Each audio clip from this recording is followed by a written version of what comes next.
Have you ever wished your mind could hit reset while you sleep? That you could wake up not just rested, but sharper, stronger, and completely in control of your thoughts and your life? Most people go to bed hoping for peace, but instead their mind keeps running, looping through stress, regret, fear, and unfinished thoughts. They lie still while their brain stays active, replaying the day, fearing tomorrow and carrying burdens that should have been left behind. But what if that mental noise could be replaced? What if, while your body sleeps, your mind was being trained to let go of what doesn't matter, to focus only on what truly does, and to build a quiet strength that nothing can shake? That's what Stoic mental training is for.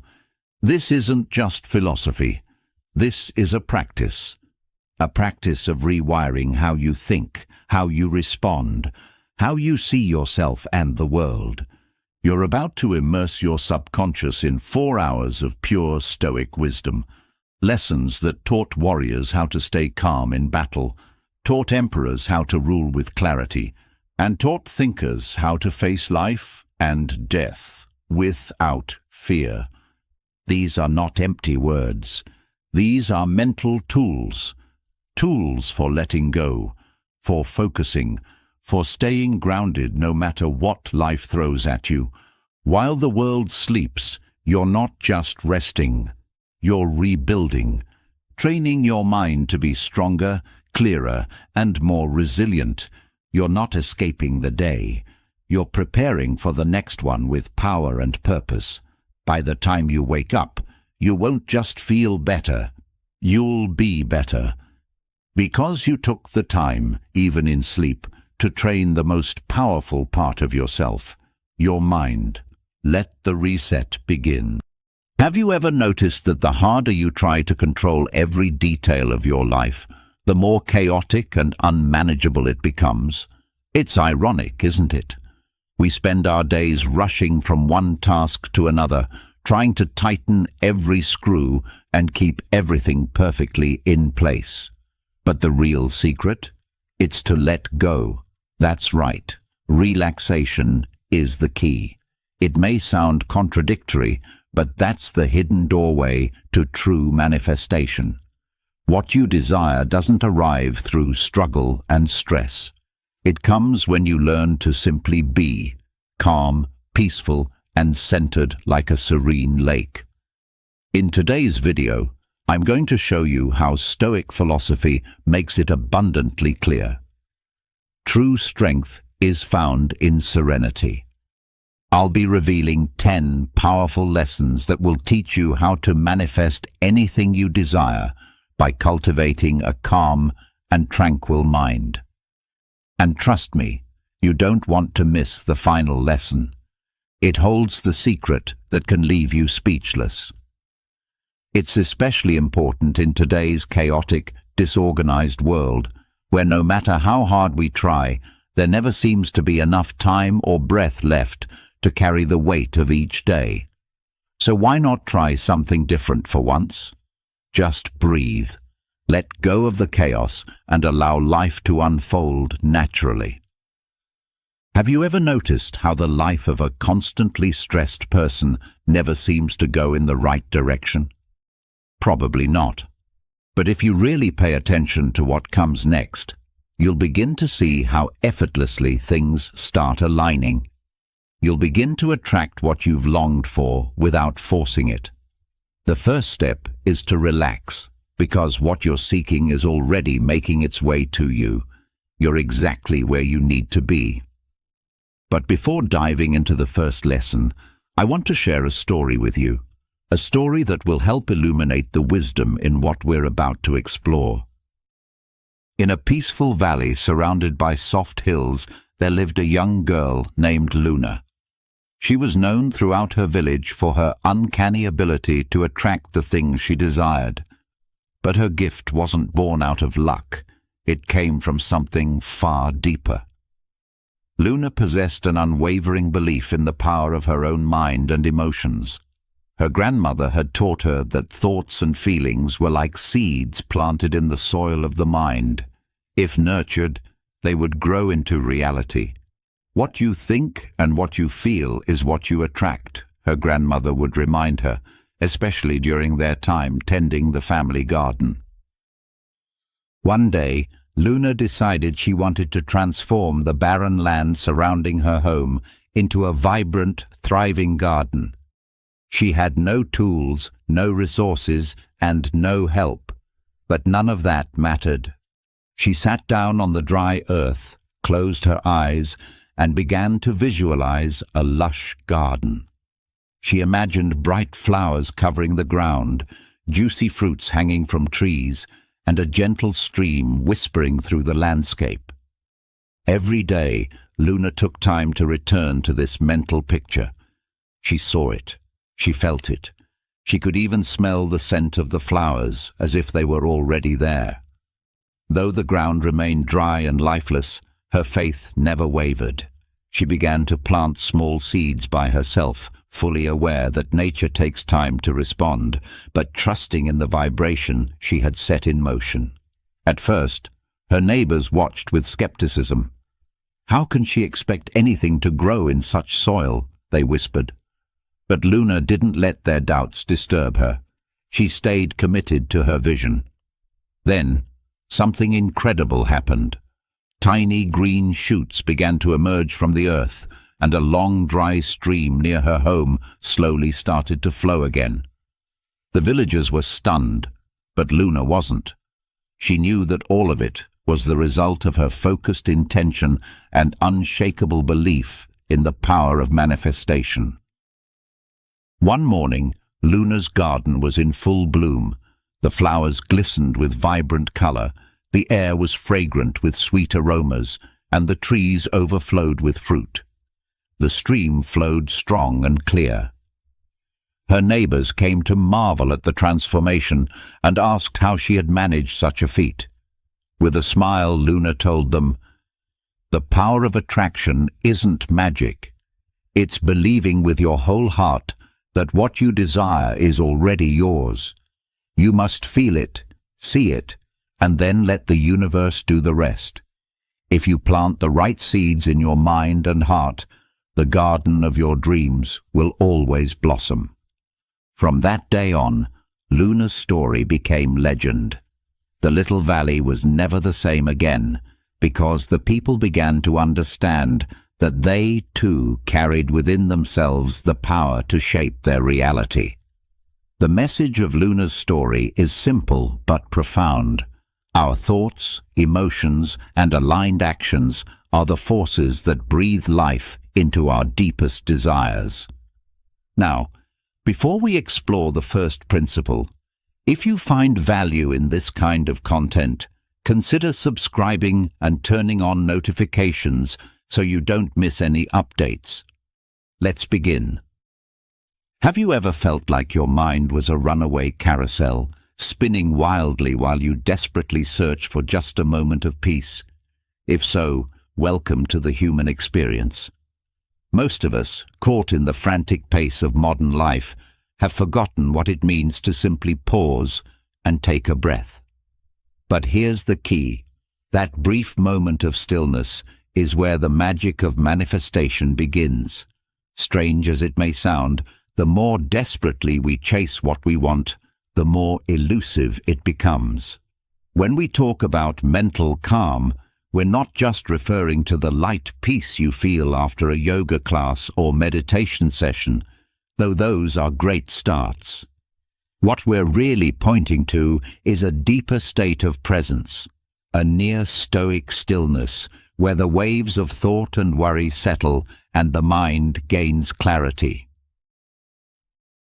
Imagine your mind as a still lake. When the surface is calm, it reflects things clearly, including the visions of what you most desire. But when it's agitated and chaotic, you can't even see your own reflection, let alone any dreams or goals. That's why relaxation isn't a luxury, it's essential. When your mind is at rest, you gain access to your subconscious, the part of you that knows your truest desires and aspirations. Science backs this up.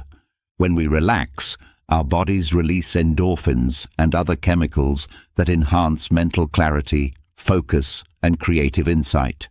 This makes us more open to opportunities we couldn't see before. So what if, instead of constantly rushing and searching, you paused to breathe and center yourself? It's like searching the whole house for your car keys, only to find they were sitting on the dining room table the entire time. You might be wondering, okay, how do I even begin to relax and manifest what I want? Don't worry, I'm not suggesting you climb a mountain to seek enlightenment. Start simple. Practice a breathing exercise. Inhale deeply through your nose, hold for a moment, and exhale slowly through your mouth. Do this several times and notice how your mind begins to clear. Then visualize what you desire. Picture it with such vivid detail that you can almost touch it. This is where the real power of manifestation starts, when your relaxed mind consciously starts building the pathway to your goals. It's like sending a request to the universe from the comfort of your couch without needing to stress and exhaust yourself. And no, this doesn't mean you stop taking action. Action is vital. But what matters is how you act, from a place of inner calm, not panic. As the Stoics wisely said, true strength comes not from force, but from stillness. So before you charge ahead, breathe, relax, and then go conquer your day. You might just be surprised at how everything starts aligning in your favor. Remember, the power of a rested mind isn't just a poetic phrase, it's a life philosophy. And if you live by it, your world can transform. Sometimes doing less brings you more. The next time life feels overwhelming, pause, breathe deeply, relax, and watch how your desires quietly begin to take shape. Because in a world full of noise, real magic happens in silence. As Epictetus beautifully said, it's in the stillness of the mind that we finally hear the voice of the heart. It's there that flow begins and blessings start to arrive. Have you ever noticed just how much energy we waste trying to control every little detail in our lives? From our daily routines to the grand plans we imagine so clearly in our heads, we push and pull at everything, trying to force it into place. And what's the result? Stress, frustration, that helpless feeling of everything slipping through your fingers like water. In this exhausting battle for control, we forget one of life's simplest truths. Sometimes the best thing you can do is let go and let life flow. This is one of the most powerful insights Stoic philosophy offers, a wisdom that seems distant but is deeply practical. It teaches us that control is mostly an illusion. Picture yourself on a roller coaster. You can scream, grip the safety bar as hard as you want, but in the end, the ride is going to move how it's going to move. Resisting it just makes you feel worse. Life is exactly like that, full of twists, turns, and surprises. And if you keep trying to hold on tightly, you miss the beauty of the ride. So what if you tried a different approach, letting go just a little? One powerful way to start is by practicing mindfulness. Now, don't worry. You don't need to sit cross-legged in a dark room and chant. Mindfulness simply means learning to observe life without judgment. For instance, if you're stuck in traffic, instead of getting angry and blaming others, try something different. Breathe. Use the moment to listen to your favorite song or admire the scenery around you. Shift your focus. Suddenly, you're no longer a victim of the situation. You become an observer of your own story. And that, my friend, is a far more empowering role to play. Letting go doesn't mean giving up. It means trusting life enough to believe that everything is unfolding exactly as it should. Sometimes, stepping back is the most powerful move you can make. Let's say you're stuck in traffic. Instead of losing your temper and criticizing every other driver around you, take a deep breath. Try to enjoy the moment. Put on your favorite song, look out at the view, and shift your mindset.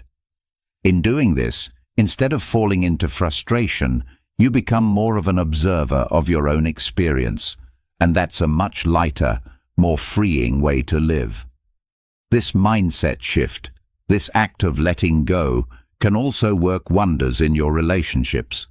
Often, when we try to control how other people act or respond, we unknowingly create tension. Here's a truth you might not want to hear. You can't change anyone. No matter how hard you try, it just doesn't work that way. So instead of pushing your friend to behave the way you think they should, why not try embracing them as they are? You can invite them to join you in things that bring you joy, but if they decline, that's okay too. Enjoy your own company and allow others to live and grow at their own pace. Learning to let go is a process. It's not something that happens overnight. Think about when you first learned how to ride a bike. It was scary, awkward, and full of wobbles. You probably fell a few times, but with each attempt, your confidence grew until eventually you could ride freely and actually enjoy the journey. Life is similar. It's about finding that balance and learning how to enjoy the process instead of constantly worrying about where you're headed.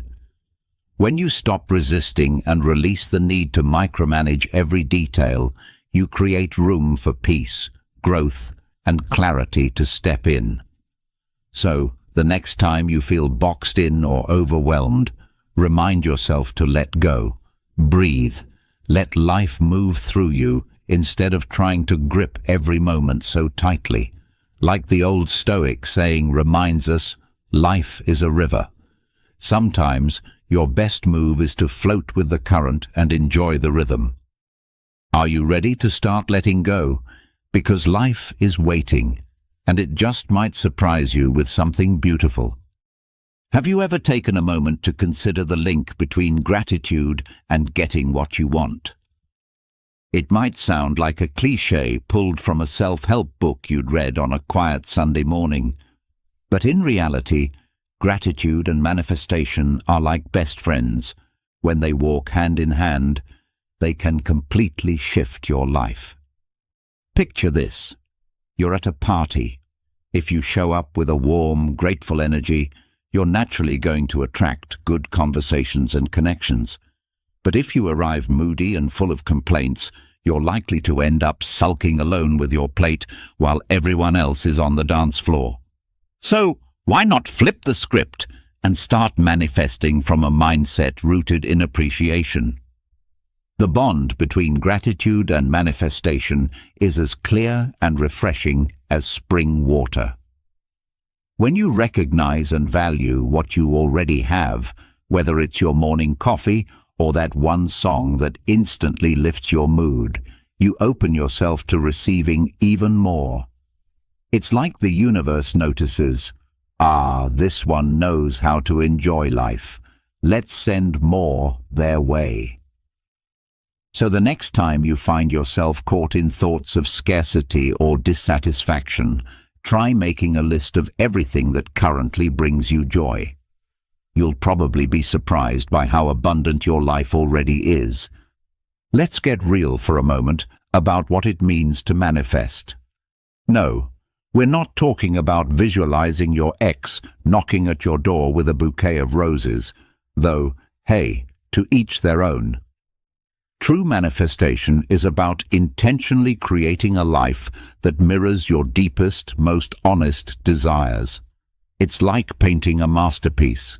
If you start from a foundation of gratitude, every color you add becomes richer, every detail more meaningful. This is where that timeless phrase comes in. Relax and manifest all that you desire. But how do you relax when life feels like it's spiraling? This is where Stoic philosophy steps in. The Stoics taught that the path to a fulfilling life isn't found in controlling everything, but in learning to accept what you can't change and focusing on what you can. So when life throws you a challenge, instead of getting wrapped up in anger or stress, see it as a chance to grow. This mental shift does more than just ease your nerves. It builds resilience, and it helps you appreciate even the tough moments. With this mindset, you're already halfway to manifesting the life you want. Now, let's talk practical strategies. One of the simplest yet most effective is keeping a gratitude journal. Each night before bed, write down 3 things you're thankful for.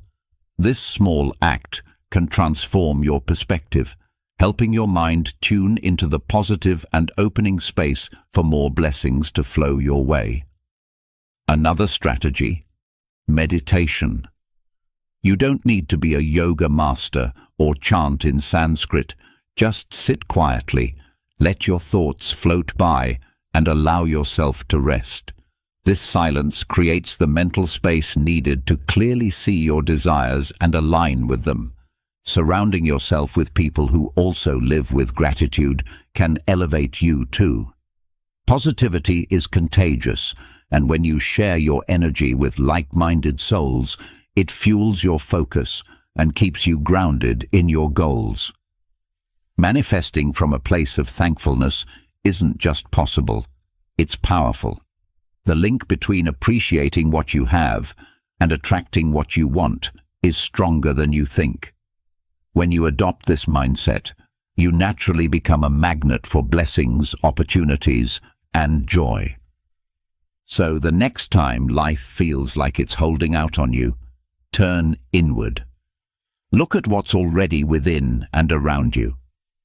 With consistent practice and a touch of Stoic wisdom, you'll find yourself manifesting your desires more effortlessly than ever before. As Gandhi once said, when you're truly grateful for what you have, you open the door to everything that could be. Have you ever found yourself in that phase of life where it feels like the universe has placed you on hold? You're sitting there with your morning coffee, or tea, if that's more your style, quietly wishing things would just start flowing more smoothly. But what if I told you the key to attracting what you want is already within reach? Let's revisit the wisdom of Stoic philosophy, grounded in sincerity and gratitude. Too often, we let the blessings already in our lives go unnoticed because we're fixated on what we think we're missing. It's like tending a garden, but only focusing on the weeds. If all you ever see are the flaws, you'll forget to nurture the beauty that's already blooming. Gratitude is the sunlight and water for that garden. When you're thankful, you're not just enjoying what you have, you're preparing the soil for new opportunities to take root and grow. The relationship between gratitude and manifestation is much like 2 dancers who are completely in sync, always moving together, creating something beautiful in motion. When you start with gratitude, your energy shifts and the universe begins to respond. You're not just sending out a wish, you're aligning yourself with abundance. Gratitude is the signal that tells life, I'm ready for more, and I'm already joyful for what I have. On the flip side, manifesting is like sending a heartfelt letter to the universe, clearly asking for what you desire. But how can you expect the universe to listen if you haven't taken a moment to appreciate what's already in your hands? Here's a simple practice to shift into that space. Start your day by listing 3 things you're grateful for. They don't have to be grand. Maybe it's the comforting taste of a meal your mother made, or that first cup of coffee that lifts you out of bed on challenging mornings. And whenever you catch yourself feeling down or yearning for something you lack, take another look at that list. Let it be a reminder that abundance already exists in your life. It's a lot like going to a buffet. If you just admire the dishes without serving yourself, you'll never experience the joy of tasting them. Now, let's be honest. Gratitude isn't some magic spell that makes all your problems disappear. It doesn't mean turning a blind eye to difficulties or forcing a smile when everything's falling apart. Rather, it's a shift in perspective, a mindset that gives you the resilience to face tough situations with curiosity and grace. When adversity knocks, ask yourself, what is this trying to teach me? Instead of getting stuck in regret, use the moment to grow. That's the heartbeat of Stoic wisdom, not letting external circumstances dictate your inner peace. And in case you've brushed off the phrase "relax and manifest your desires" as just another social media slogan, there's truth in it. Stress and anxiety are like boulders blocking your path to what you seek. But when you ease the tension and begin trusting the process, you naturally become more open to receiving what life wants to give. Remember, the universe moves at its own pace.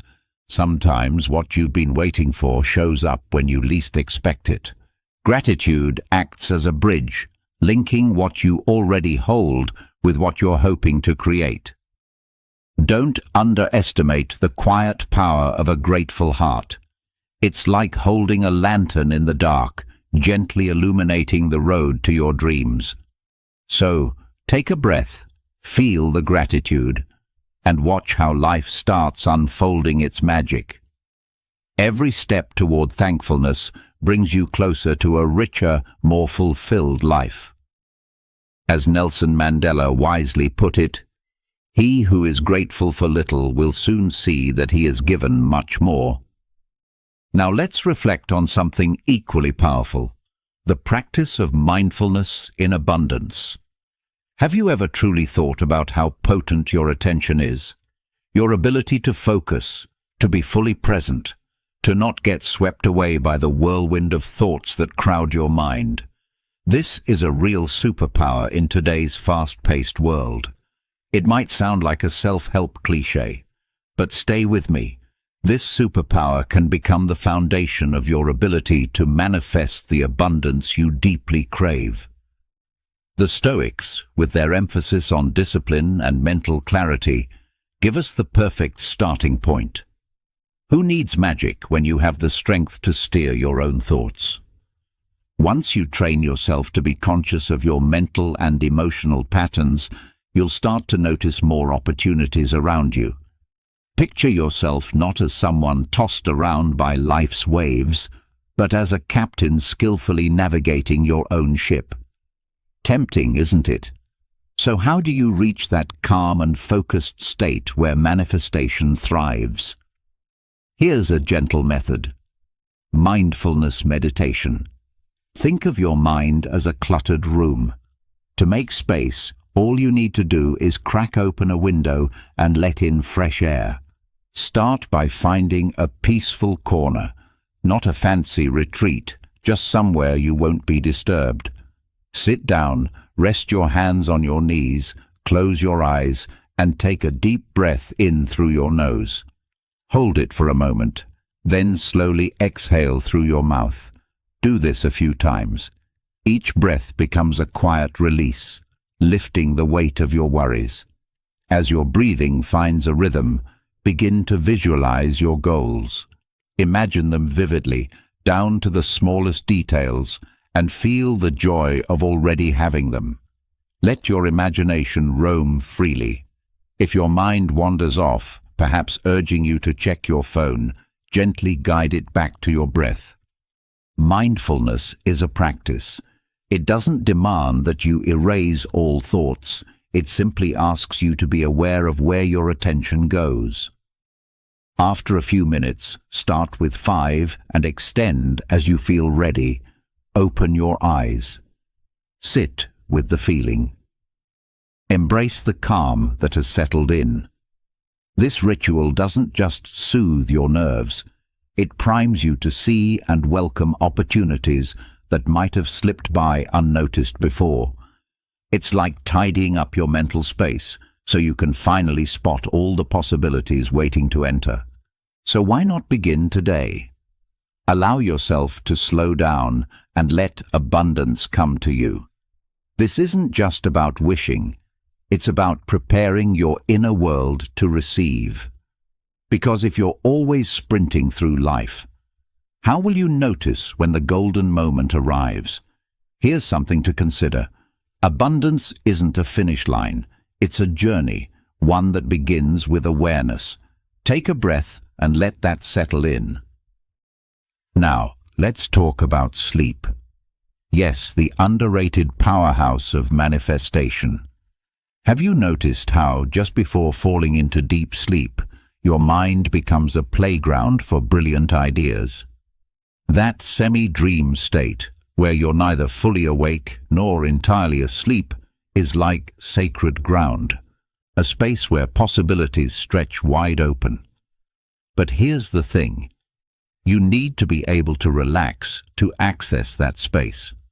Think of life as a movie, and you're the lead character. Grab your pillow, and let's explore what it means to dream big. Imagine your mind as a lush garden. If you care for it, planting positive intentions and clearing out the mental weeds, it will reward you with wonder. But if stress and anxiety take over, those weeds will quickly strangle your dreams. That's exactly what happens when you resist relaxing. Here's where Stoic philosophy comes to your rescue. Its message of serenity in the face of challenges reminds you that you can choose peace, even amid the chaos. So instead of spiraling over what you haven't yet achieved, take a deep breath. Treat sleep as the rich soil in which you can sow your dreams. Let's dive deeper into the power of REM sleep. During this phase, your brain is actually more active than when you're awake. It's a thrill ride of thoughts and insights. That's the moment to anchor powerful intentions. When you go to bed with your desires clearly in mind, you're whispering them into the fabric of the universe. But it's not just about stating your wants. You have to ease your mind so those intentions can truly take root. Try this before sleep.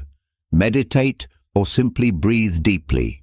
No need for elaborate rituals. Just close your eyes, feel your body, and let your thoughts gently drift. Make it a soothing routine, maybe a warm cup of tea, soft music, or writing in a journal. This practice creates a bridge from your current state to the life you're visualizing. And if you're still skeptical, let me offer this. Dream big, but take small steps. Want to write a book? Don't wait for a publisher. Start with 1 page a day. These small, steady actions will make your dreams feel real, and you'll be nurturing the soil where your biggest desires can bloom. In the end, the secret to manifesting doesn't lie in dramatic rituals. It's tucked into those quiet moments before sleep, where you release the day's burdens and give your imagination room to breathe. That's where your visions take flight. As Marcus Aurelius expressed in his meditations, it's in the nighttime stillness, where dreams meet intention, that true creation begins. Now let's greet the morning. Mornings, the quiet, often overlooked miracle that rolls in with the sunrise. You open your eyes and realize whether or not you hit snooze, the world keeps turning. But what if I told you that those early hours are the golden window for attracting all that you desire? That's right. And no, it's not just the Stoics who sip tea and meditate at dawn. You too can create your own sacred morning ritual. So take a deep breath and let's uncover how to manifest from the moment you rise. Every morning is like a fresh canvas. Now, if you were to hand that canvas over to a child with a palette full of paint, you might end up with a wild swirl of colors that, while energetic, lack intention and clarity. But you are the artist of your life. You choose the colors, the shapes, the direction, and with focus, you can create a masterpiece. This is where your morning routine becomes essential. It's your palette, your way of channeling mental and emotional energy with intention.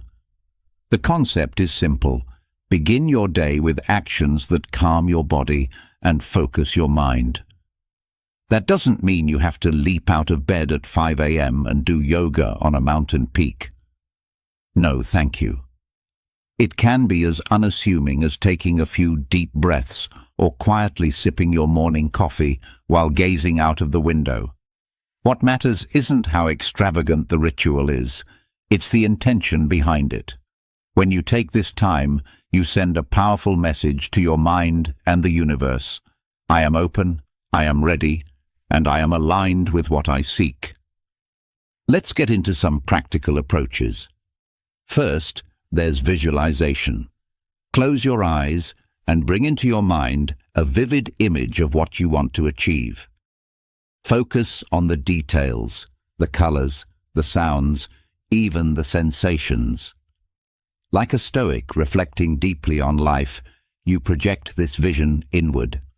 And whenever you feel trapped by the mundane rhythm of routine, revisit that internal image. Another potent ritual is the practice of gratitude. As soon as you wake up, reflect on 3 things that you're truly grateful for. It doesn't just lift the fog of early morning, it shifts your energy toward positivity. Gratitude, in essence, acts like a magnet for all that is good and abundant. And then there's movement. No, this doesn't require running a marathon at sunrise, unless that's your thing.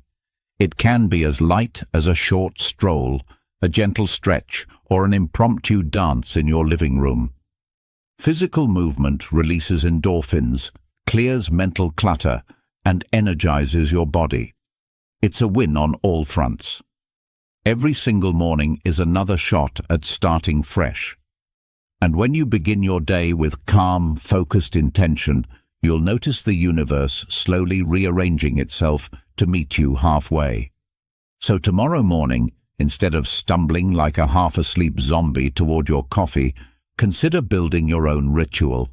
You may be surprised by how much more you attract simply by showing up intentionally. As Brian Tracy wisely put it, if you don't start today building your dreams, tomorrow will only bring more of the same. Have you ever felt like life is working against you? You sit down to focus on your goals, but your mind is flooded with noise and endless distractions, like a TV channel stuck on commercials. It's incredibly easy to lose sight of your true intentions amid the daily whirlwind. This is where calm visualization can become a game changer. So let's take a moment, slow down, and begin to manifest what we actually want. Creative visualization is like booking a first-class ticket to the life you desire. But all too often, you end up cramped in economy class, squeezed between anxiety and stress. Trying to visualize your dreams without first relaxing is like trying to inflate a balloon that's tied in a knot. It just won't work. Let's unpack this a bit. You've probably heard the phrase, "Relax and you'll manifest what you want." Sounds like something from a dusty old self-help book, right? But here's the truth. When you're deeply relaxed, your mind becomes fertile ground for new possibilities. It's as if a portal opens, inviting the universe in. Start by finding a quiet, cozy space, whether it's your favorite corner at home or a peaceful park nearby. What matters is that you step away from the noise and chaos. Sit comfortably. Close your eyes. Breathe in deeply through your nose and out through your mouth.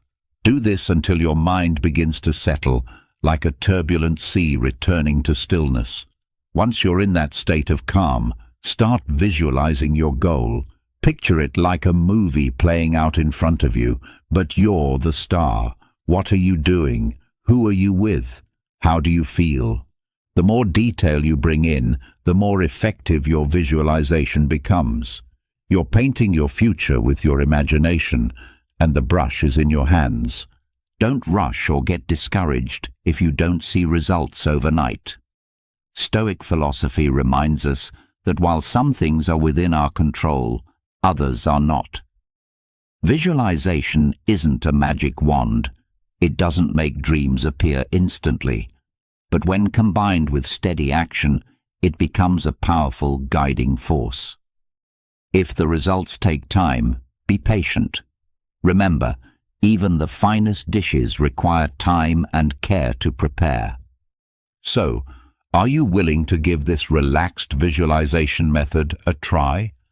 The magic lies in reaching that inner stillness, in painting your future with clarity and emotion, and in trusting the process. Like a fine wine, your dreams need time to mature. This isn't just poetic fluff. Seneca himself spoke of it centuries ago. As he put it, great achievements are born from a calm mind and an open heart. Now, let's talk about something right under your nose. Literally. Have you ever been overwhelmed by thoughts, like your mind was stuck on a channel playing nothing but noise? Modern life is a constant storm of stress and stimuli, but hidden in plain sight is a powerful tool: conscious breathing. No, you don't need to retreat to the Himalayas to find peace. You can simply pause, breathe, and feel your life begin to shift. Conscious breathing isn't just some feel-good phrase from a motivational talk. It's a real grounded technique that reduces stress and sharpens your focus. Think of your mind like a car that's always speeding. If you never take your foot off the gas, you're going to crash eventually. Conscious breathing acts as the brake. Every deep breath fills your body with oxygen, and every exhale carries out stress, tension, and clutter. It's like doing a spring cleaning for your thoughts. Suddenly, the floor is clear, and you remember where your keys are. Here's the deeper connection. Often, our desires feel light years away from our current reality. We want more fulfilling relationships, a meaningful job, or maybe just guilt-free pizza. But instead of aligning our actions with these desires, we procrastinate and say, "I'll start tomorrow." That's where conscious breathing steps in as your secret ally. Taking time to breathe deeply helps quiet your mind and organize your thoughts. The Stoics deeply understood the value of calm in decision-making. Life, after all, is a chain of choices, and each one should align with your deepest intentions. Instead of letting the chaos drown you, pause and breathe. Each inhale pulls you closer to what you want. Each exhale pushes away doubt and delay. It's like every breath draws a mental map, connecting your dreams to real-world action. Your intentions are seeds. Without water, your attention, your focus, they won't grow. Conscious breathing is the water that nurtures them. With consistent practice, your dreams begin to blossom. This technique isn't just about feeling calm. It ensures your actions stay rooted in what you truly want. So next time stress floods your thoughts or your goals seem to fade, remember, it starts with a breath. Give your mind a breather and watch how clarity rises from the chaos. After all, your mind, just like a parachute, only works when it's open. Let's finish with something we rarely consider but so desperately need: silence. In a world where volume seems to equate to importance, where cars honk, phones buzz, and people compete to be heard, it's easy to forget how powerful stillness can be. But silence isn't emptiness. It's an invitation to listen, to yourself and to the universe. If you truly want to manifest what your heart desires, silence becomes your gateway. And while it might sound strange to say silence connects you to the universe, the Stoics believed this to their core. They knew that stillness is a sanctuary for the soul. I'm not talking about mystical voices or visions. I mean a quiet mind tuned into the subtle signs around you. a practice where chaos fades and clarity begins. Silence allows us to truly hear, to recognize what we often overlook in the noise. And when you step into stillness, you give yourself the chance to reconnect with the world and your purpose in it. In the end, it's not about escaping the world, it's about finding peace within it. And it starts with silence. Stoic philosophy reminds us of the value in finding calm amid life's storms. It teaches us to slow down, to listen to ourselves, and to reflect deeply. If you take just a moment to sit in complete silence, free from distractions, you might start to notice subtle ways the universe is trying to communicate with you, ways you may never have imagined. At this point, you might be asking yourself, how in the world am I supposed to manifest everything I desire just by sitting in silence? The secret lies in the power of focused attention. Think of your mind as an old radio, one that only plays clearly when it's precisely tuned to the right frequency. When you give yourself space for quiet, you're adjusting that mental frequency, opening yourself up to receive clearer guidance and signals from the universe. Trying to hear your inner truth while surrounded by chaos is like attempting to enjoy your favorite song at a music festival. Impossible with all the noise around. But the moment you step away from the noise, even just a little, the sound becomes sharp and unmistakable. One powerful way to nurture this inner stillness is through meditation. You don't have to become a monk or commit to hours of stillness.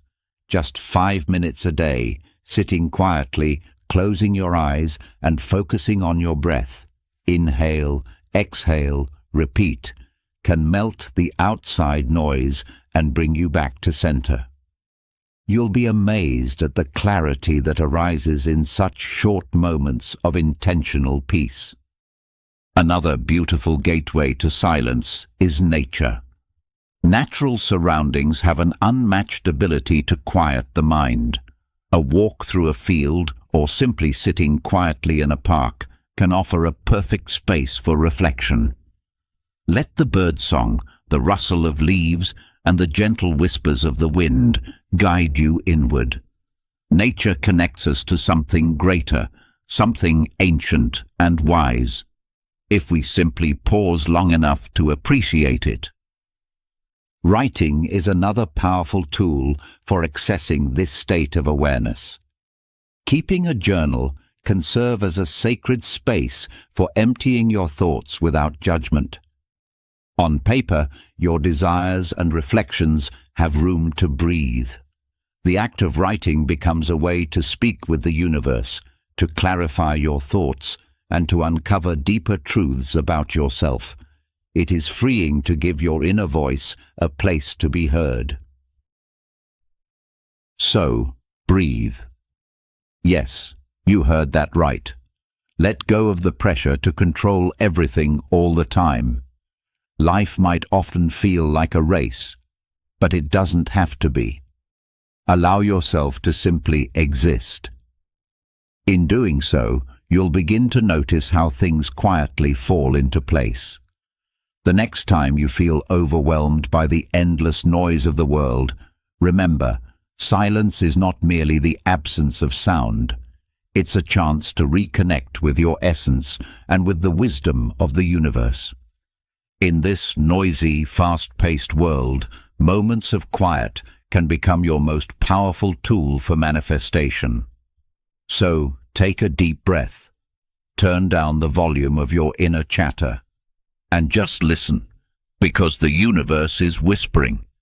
As Epictetus once said, "In silence, the universe whispers its secrets." Have you ever experienced being ghosted? You thought everything was going smoothly, and then out of nowhere she vanishes. No messages, no explanations, leaving you confused and wondering what went wrong. Or maybe she's inconsistent with her attention. One day she's incredibly affectionate, and the next she's completely distant. It drives you crazy, doesn't it? Let's get brutally honest here. Many women play emotional games. And if you can't recognize those games or figure out how to respond to them, you'll find yourself stuck in a cycle of frustration, confusion, and emotional pain. But here's the truth. It's not your fault these games exist. However, it is your responsibility to learn how to navigate them. What I'm going to share with you today are 10 powerful, foolproof strategies to help you stay one step ahead when dealing with women who toy with your heart. And no, this isn't about manipulating anyone. This is about mastering yourself through the ancient wisdom of Stoicism. It's about becoming the calm in the chaos, the grounded, unshakable man who cannot be emotionally controlled. So prepare yourself, because what we're about to dive into has the potential to transform the way you approach relationships forever. Before we jump into those 10 Stoic strategies, let's be clear on one important thing. Why do women engage in these emotional games in the first place? Why do they suddenly go silent, lead you on with little bits of affection, or keep you stuck in a state of emotional uncertainty? The answer is simple. They're testing your emotional resilience. They want to know if they can sway you, manipulate your emotions, and cause you to question yourself. And once they see that they can, the game is over. You've lost. You'll lose their respect, and instead of being the one in control, you'll be the one chasing their validation. Here's the good news. You don't have to play their game. Rather than becoming a pawn in someone else's emotional drama, you can become the master of your own internal world. Through Stoicism, you can train yourself to stay calm, centered, and in control, no matter what emotional tactic she tries. This isn't just about succeeding in romantic relationships. It's about reclaiming your personal power and refusing to be manipulated. It's about becoming a man who fully understands his value. So if you're tired of being led around emotionally, if you're done playing the fool in someone else's story, and you're ready to regain your strength, stay with me. These 10 Stoic principles are about to shift the way you see everything. Let's start with emotional detachment. This is the foundation for everything else. To detach emotionally does not mean you stop caring altogether. It means that you no longer allow your emotions to rule you. You're not controlled by every fluctuation in someone else's behavior. You stop being reactive. Most guys lose it the moment a woman starts pulling away or acting distant. They get anxious, overanalyze every little thing, and rush to fix whatever they think went wrong. But let's be real. This is often just a test. She's watching to see how you'll handle the pressure, and when you start chasing her, desperate for her attention, you're failing the test. What you need to do instead is remain emotionally steady. Whether she's blowing up your phone with texts or completely ghosting you for days, your emotional state should remain consistent. You are calm. You are balanced. You are unaffected by her emotional highs and lows. And the more you practice this kind of detachment, the more attractive you actually become, because nothing draws people in more than someone who exudes emotional stability. It shows strength, and strength is magnetic. When you refuse to be shaken, you become someone who's impossible to play. Now let's talk about recognizing her behavioral patterns, because once you start paying attention, you'll see the same emotional tactics pop up over and over again. This matters because behavior patterns reveal intent, and when you can identify a pattern, the entire game becomes predictable, and predictability gives you power. Let's break it down with a classic example: hot and cold behavior. One day she's texting you non-stop, telling you how amazing you are, and even talking about the future. Then, suddenly, nothing. She becomes distant, distracted, maybe even cold. That roller coaster is not an accident. It's a deliberate push-pull strategy. She's doing it to test whether you'll chase her when she backs away. Most guys fall right into the trap. They panic, start over-texting, asking if everything's okay, trying to fix what they think is broken. But not you. You're going to recognize this for what it is, a test of emotional strength. And instead of reacting, you'll stay steady. You'll let her be the one to reach out. When you refuse to react emotionally to her inconsistent behavior, you completely change the dynamic. Suddenly, she's the one wondering why you didn't bite the bait, why you didn't chase. And let's be clear, this isn't always malicious. Sometimes women do this without even realizing it. It's a subconscious test of your confidence and composure, but whether it's intentional or not, the effect is the same. And your response should always be rooted in emotional discipline. Another behavioral pattern you need to be aware of is the breadcrumbing tactic. This happens when a woman gives you just enough attention to keep you engaged, but never actually commits to anything meaningful. You might get the occasional flirty text or vague agreement to meet up, but when it's time to solidify plans, she suddenly becomes unavailable or unresponsive. This is a calculated move meant to keep you emotionally invested, spending your time and energy, all while she avoids making any real commitment in return. So, how do you deal with breadcrumbing? The answer is simple. You call it out in a composed and emotionally detached manner. You might say something like, "Look, I'm not here for half-hearted attention. If you're not genuinely interested in spending time together, that's completely fine, but I'm not going to stick around waiting." You deliver this message without anger, without frustration, and most importantly, without chasing. By doing this, you make it clear that you have self-respect and are unwilling to accept anything less than what you truly deserve. Setting firm boundaries is crucial, and doing it early on is even more important. Boundaries are not just a means of self-protection, they are a statement of self-respect. Here's the hard truth. If you fail to set clear boundaries at the beginning of a relationship, you're essentially signaling to her that it's acceptable to disrespect or walk over you. A lot of men shy away from drawing those lines because they worry it will scare women off. But here's the reality. Women are drawn to boundaries. Why? Because boundaries reflect that you value and respect yourself, and that kind of self-assurance is magnetic. Now, how do you set boundaries in a way that doesn't come across as overbearing or insecure? It starts with understanding that boundaries are about your own well-being.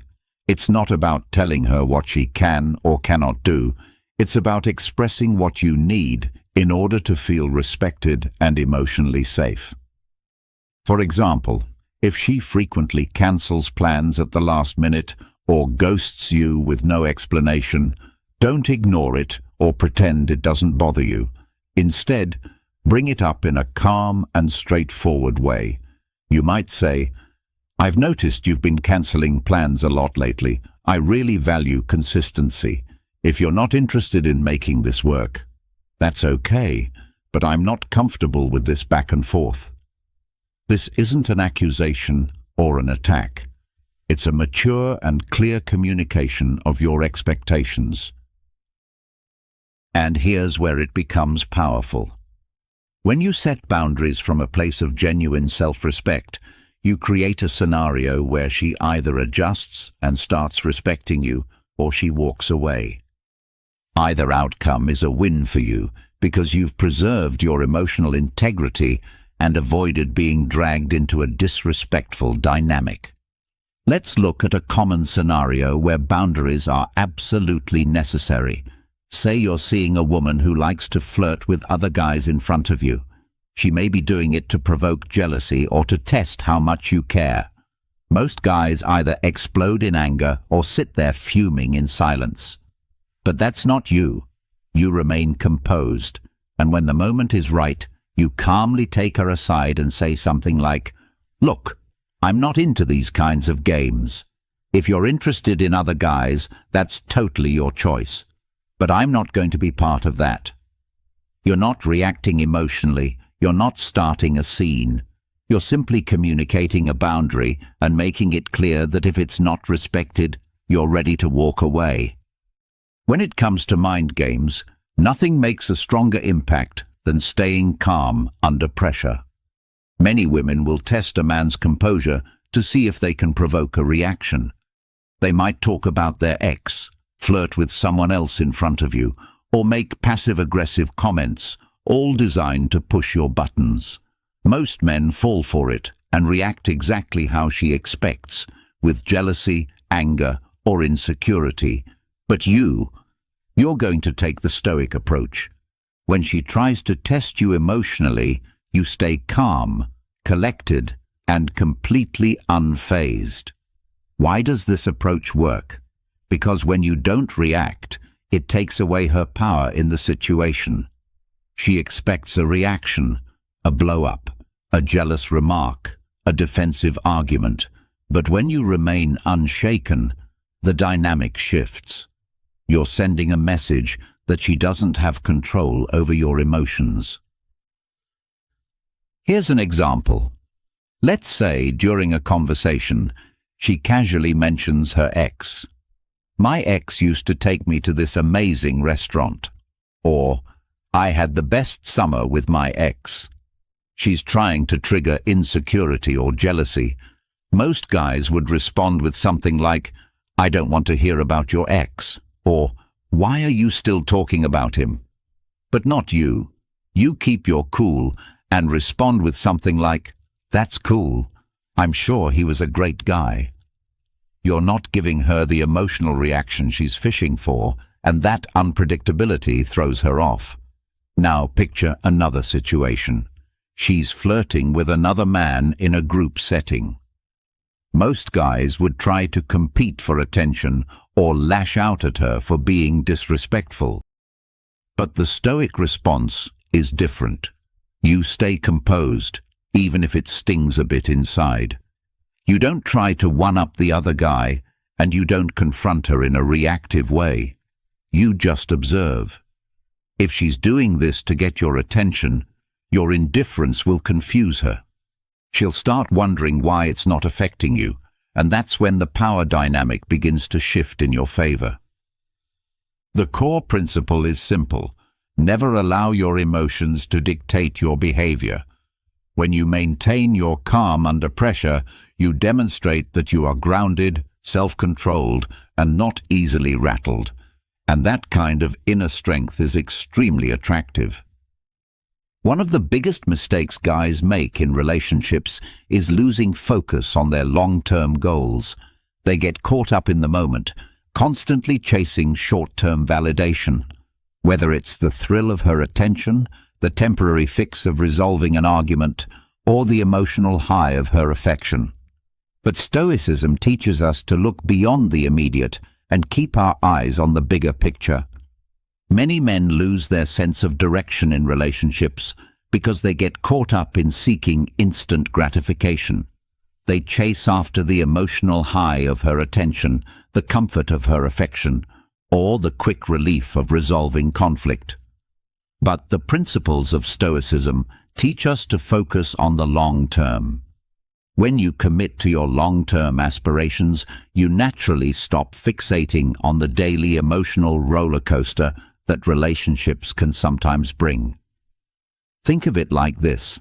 If you're building a solid career, improving your physical health, and pursuing personal development, you simply don't have the bandwidth for trivial emotional games. Your time and mental energy are too valuable to be wasted on such distractions. Adopting this mindset brings two powerful changes.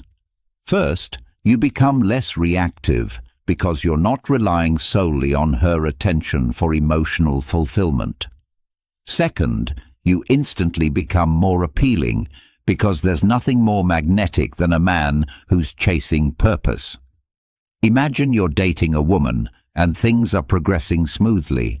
Then suddenly she starts to retreat, texts less frequently, cancels plans, and appears emotionally distant. Most guys would immediately spiral, overanalyzing everything, becoming clingy and bending over backward to fix things.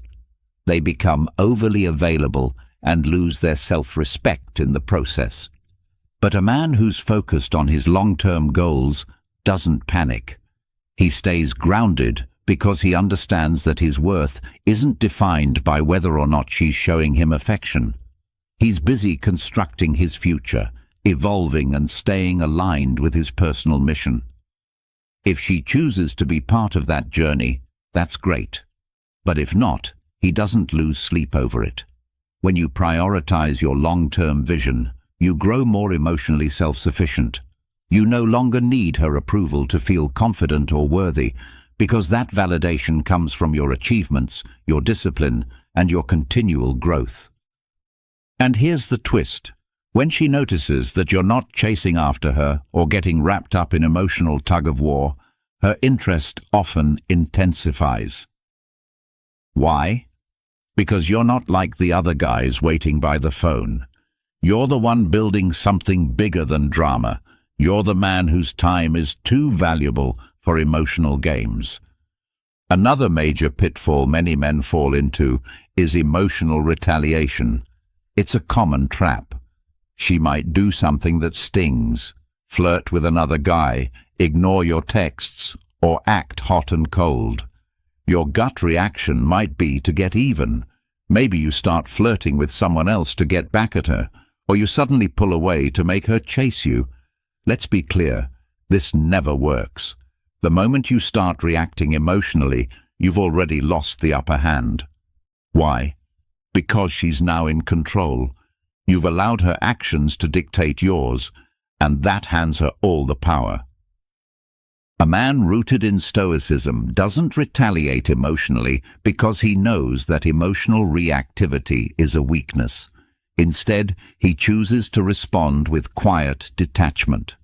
If she ghosts him, he doesn't spiral or seek revenge. He simply pulls back his attention and reinvests it in himself.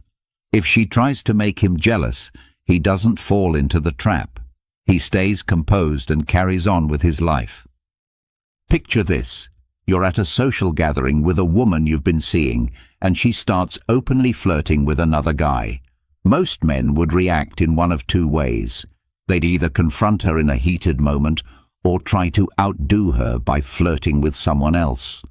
But both of these reactions stem from insecurity. Instead, you choose not to react. You remain calm and let her play her game without participating. This response frustrates her because she realizes she no longer has emotional leverage over you.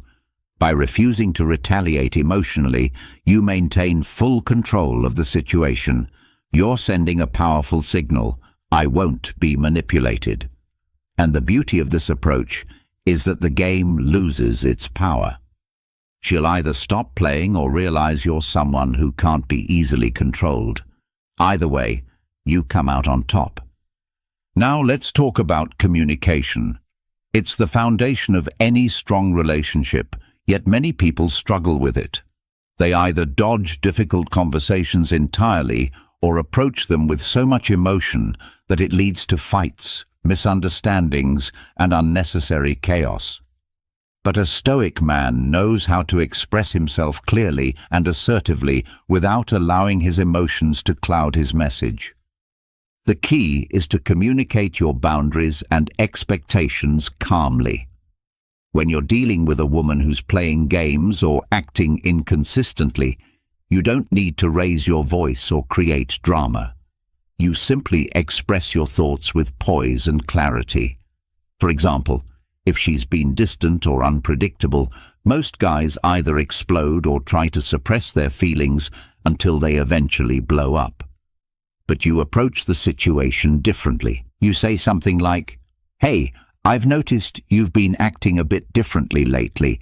I'm not sure what's going on, but I'd like to know if there's something we should talk about." See how there's no accusation, no emotional charge, and no neediness. You're just being observant and opening the door for honest dialogue. This approach catches her off guard because you're not acting out of desperation or emotion. You're coming from a place of steady confidence. And that kind of energy is incredibly appealing. When you speak with clarity and firmness, you create the tone and standard for how the relationship will operate.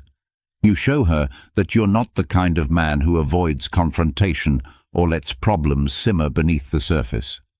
You're direct, mature, and unafraid to bring things into the open. By doing this, you're establishing a relationship dynamic rooted in honesty and mutual respect, not one built on manipulation or power plays.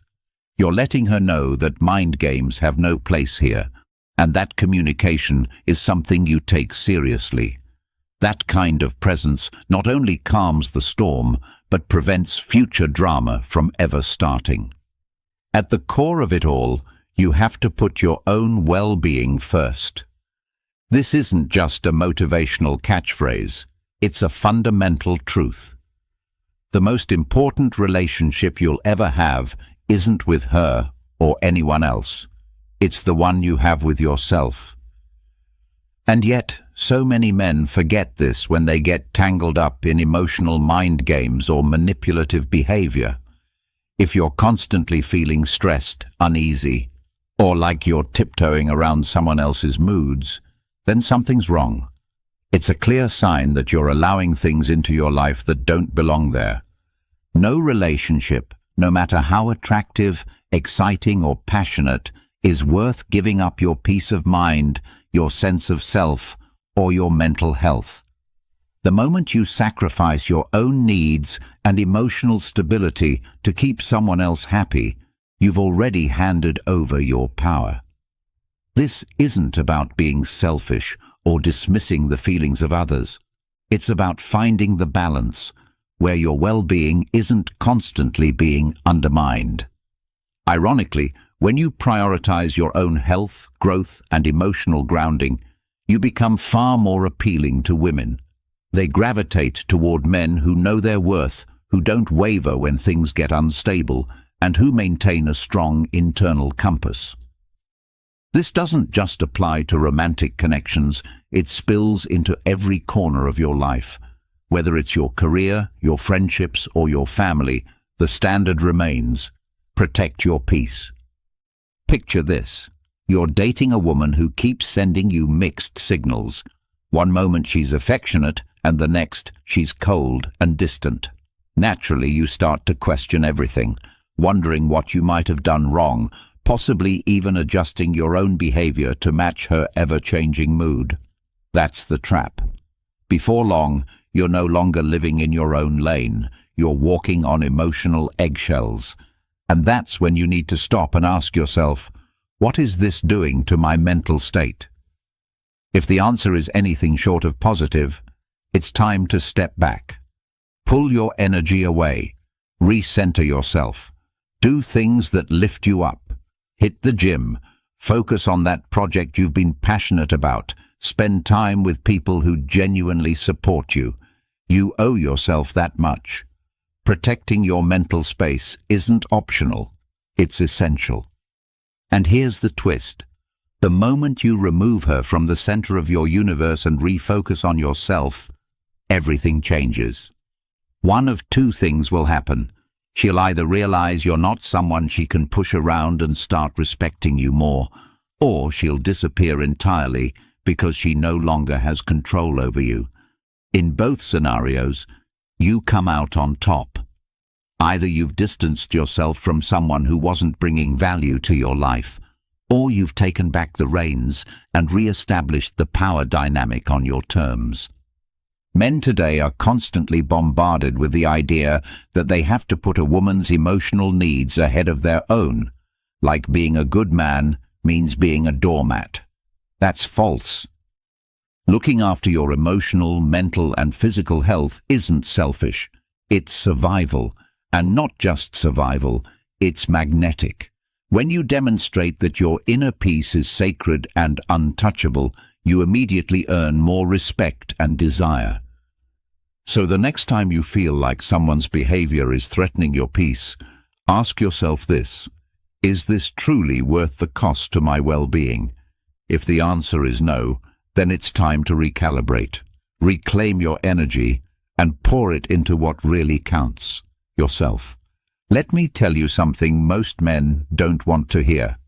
Patience is your ultimate weapon when dealing with women who play emotional games. I know you want clarity now. You want answers. You want certainty immediately. But the reality is, women will often test your patience. They want to know if you can handle the gray areas, the unpredictability. And in a world where everyone is addicted to instant replies and constant communication, the man who can remain patient stands out like a lighthouse in a storm. He's rare, he's valuable, he's unshakable. If she doesn't reply to your message within a few minutes, you don't lose it. If she cancels plans last minute, you don't explode with frustration. Instead, you maintain your composure, you let things unfold, and you stay grounded. Because here's the deal: women will test your patience. Sometimes intentionally, sometimes without realizing it. They'll delay their responses, go quiet for days, just to see how you'll react. Will you panic? Will you chase? Will you crumble under the pressure? Sadly, most guys do. They start firing off double texts, asking if everything's okay, trying to fix what they assume is broken. But not you. You're different. You've mastered patience. So the next time she plays one of those games, don't react. Do nothing. Give her the space. Let her come to you. And trust me, she will. She'll notice that you didn't flinch. She'll wonder why you didn't chase. And that's the moment the dynamic shifts. Why? Because now you've demonstrated something powerful. You don't need her validation to feel secure. You're not emotionally fragile. You've got a life, a full one, and you're not putting it on pause just because she's pulling back. This makes you a challenge, and let's be real, women love a challenge. But this kind of patience isn't just about dating. It's a mindset. It's about resisting the urge to react to every little emotional spike.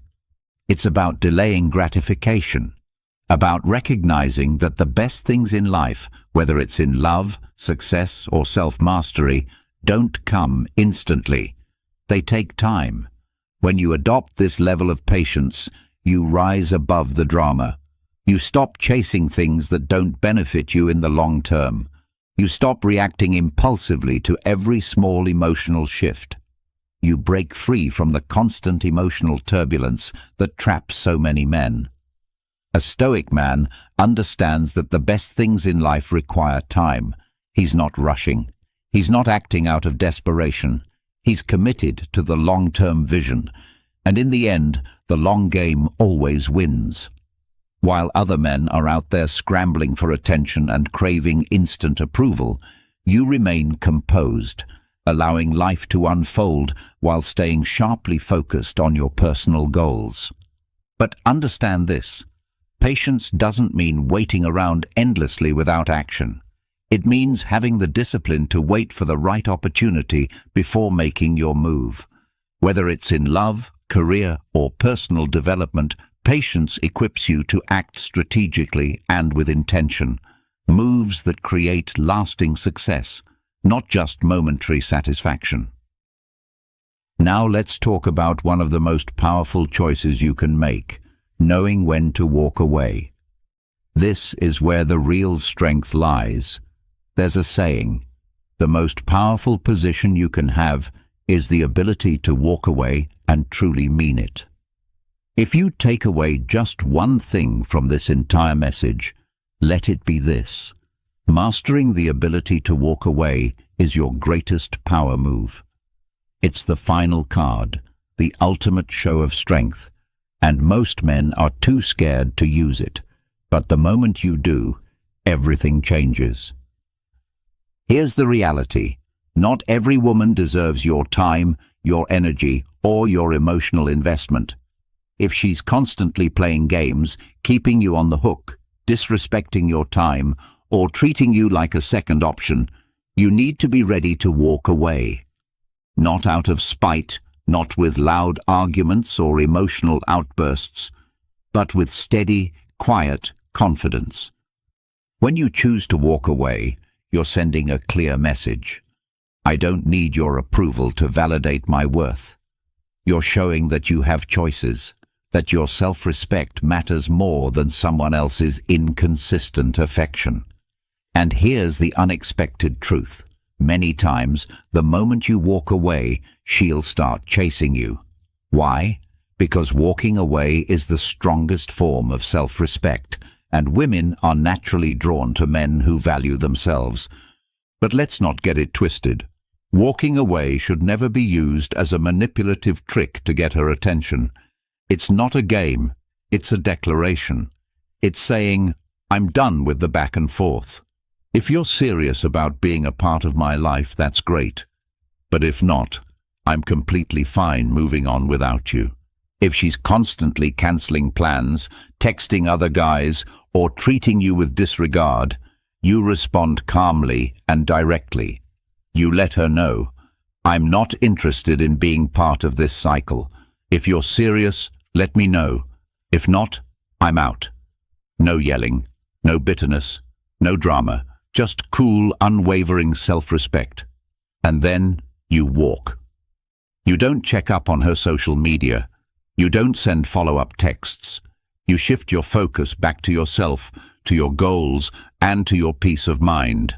And here's the cold truth. You might walk away and never hear from her again. She might not come back, but that's okay. Because by walking away, you've already won. You've preserved your dignity. You've protected your mental peace. You've kept your self-worth intact. And believe me, those things are infinitely more valuable than holding on to a relationship that chips away at your soul. Why is walking away so powerful? Because most men can't do it. They fear losing her.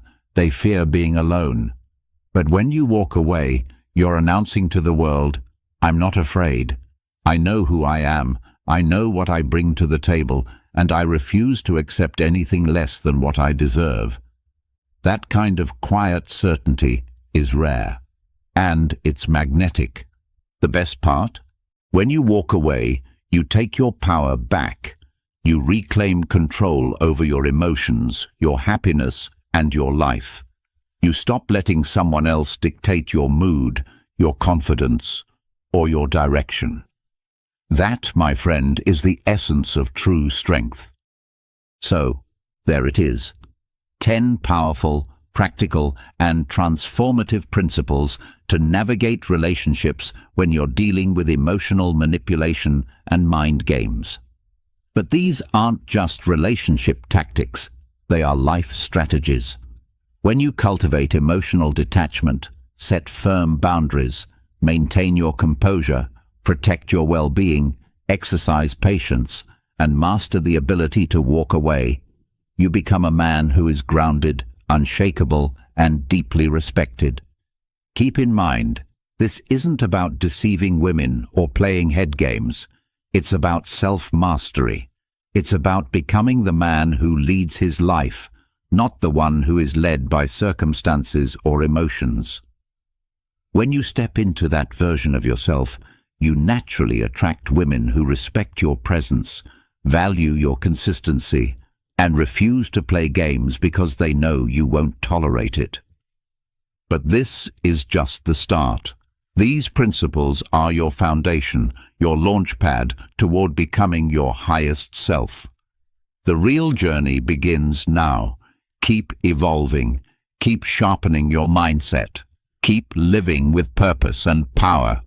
Apply these truths not just in your relationships, but in your work, your habits, and your goals, everywhere. Marcus Aurelius once emphasized that true power resides not in the external events around us, but within our minds.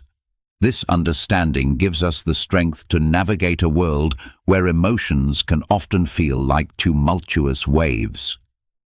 But how can we find our anchor amidst this storm?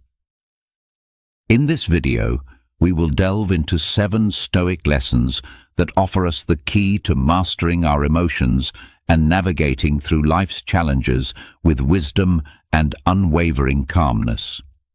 Before we dive in, I'd like to ask if you could please like the video. This helps us spread the powerful philosophy of Stoicism. If you haven't subscribed yet, I highly recommend subscribing and activating the notification bell so you never miss any of our inspiring content. As always, be a person of virtue, take a firm grasp of these teachings, and watch until the end to fully understand what is within your control. Have you ever found yourself caught in a storm in life, whether due to unexpected events, disappointments, or sudden changes? The Stoic philosophers of ancient Greece and Rome offer us a safe haven during these storms, particularly through the concept of the dichotomy of control. For example, if you've ever planned an outdoor event and it begins to rain, you realize you cannot control the weather. However, you can control how you respond. You can choose to be frustrated and upset, or you can adapt and view the rain as a refreshing change. According to Epictetus, a Stoic philosopher, some things are under our control and others are not. This simple truth allows us to transform our lives by recognizing that while we can influence certain aspects of life, many things are beyond our control. The Stoics believe that our well-being does not depend on external events, but on how we interpret and react to them. For instance, losing a job might initially seem like a disaster, but over time you may realize it was a blessing in disguise, leading to personal growth or even a better opportunity. To put this into practice, start by asking yourself, can I control this? If the answer is yes, then take action.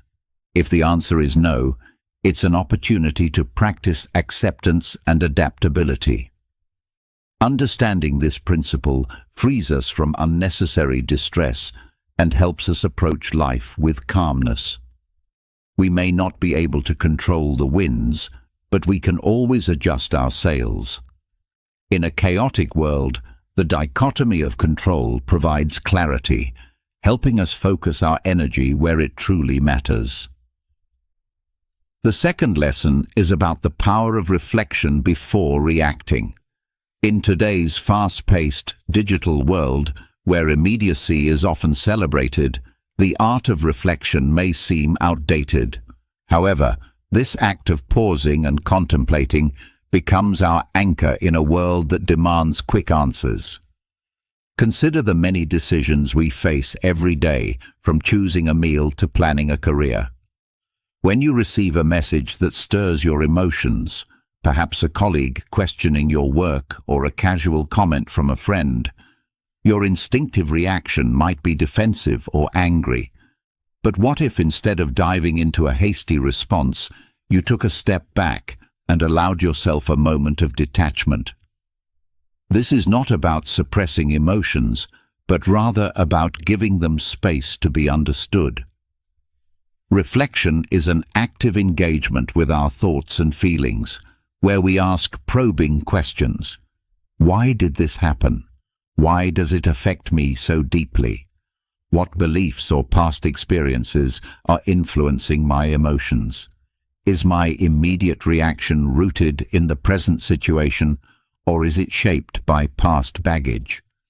Reflection also promotes empathy, helping us consider other perspectives. Perhaps that colleague had a stressful day, or maybe the friend didn't realize the weight of their words. In relationships, this practice is vital. How many misunderstandings could be avoided if we took the time to reflect before reacting? How many bridges could be built through thoughtful reflection? Taking a moment to reflect offers clarity, compassion, and deeper connection. In professional environments, the ability to pause and ponder is an invaluable trait in leaders. Those who reflect before making decisions are often more respected and effective, seen as thoughtful individuals whose choices stem from careful consideration. In a world constantly in motion and accelerating, the act of reflection is a quiet yet powerful form of resistance, a declaration that we will not be swept away by the currents of immediacy. It's a commitment to our well-being, the quality of our interactions, and the deepening of our wisdom. The third lesson is about cultivating detachment. In a world filled with emotional turbulence, practicing detachment is essential. This doesn't mean suppressing our emotions, but rather developing a balanced perspective that allows us to observe events, situations, and emotions without being overwhelmed by them. Detachment offers a sense of peace in a world overloaded with information, helping us navigate relationships and conflicts with greater clarity. Imagine watching an exciting movie. You're deeply involved, feeling every moment. But now, imagine you step back and watch the movie as an observer, understanding the plot and characters without being consumed by the emotions of the story. Practicing detachment is similar. It allows us to remain calm and composed, seeing situations for what they are without being carried away by the emotional currents they stir. When you're watching an exciting movie, you might feel a surge of emotions, excitement, sadness, and tension. Yet, even though you're deeply involved in the story, you always remember that it's just a film. There's no need to act impulsively or intervene in what's unfolding on screen. This is a perfect analogy for practicing emotional detachment. It's about engaging fully with life and feeling your emotions deeply, but also knowing when to remain seated in the theater of your mind, observing the drama without losing yourself in it. In a world that constantly bombards us with information and emotions, reacting passionately to every bit of news or event would leave us exhausted and overwhelmed. Emotional detachment acts as a protective buffer, allowing us to interact with the world in a way that's sustainable. This practice is also essential in relationships. Whether in a heated conversation or disagreement, practicing detachment can be the deciding factor between a productive discussion and a harmful argument. It helps us listen more effectively and respond with calm understanding and grace rather than being swept up by our emotions. Cultivating detachment begins with developing self-awareness.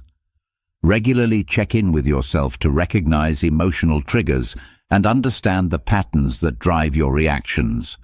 By creating a space between stimulus and response, we gain the freedom to choose how we react. Instead of acting on impulse, we can respond with intention. Detachment allows us to embrace life's joys and pleasures without becoming overly attached to outcomes. It enables us to fully immerse ourselves in the journey, savoring each moment without the constant fear of losing what we have or experiencing change. In a world that's always shifting, detachment serves as a compass, guiding us with grace through life's unpredictable terrain.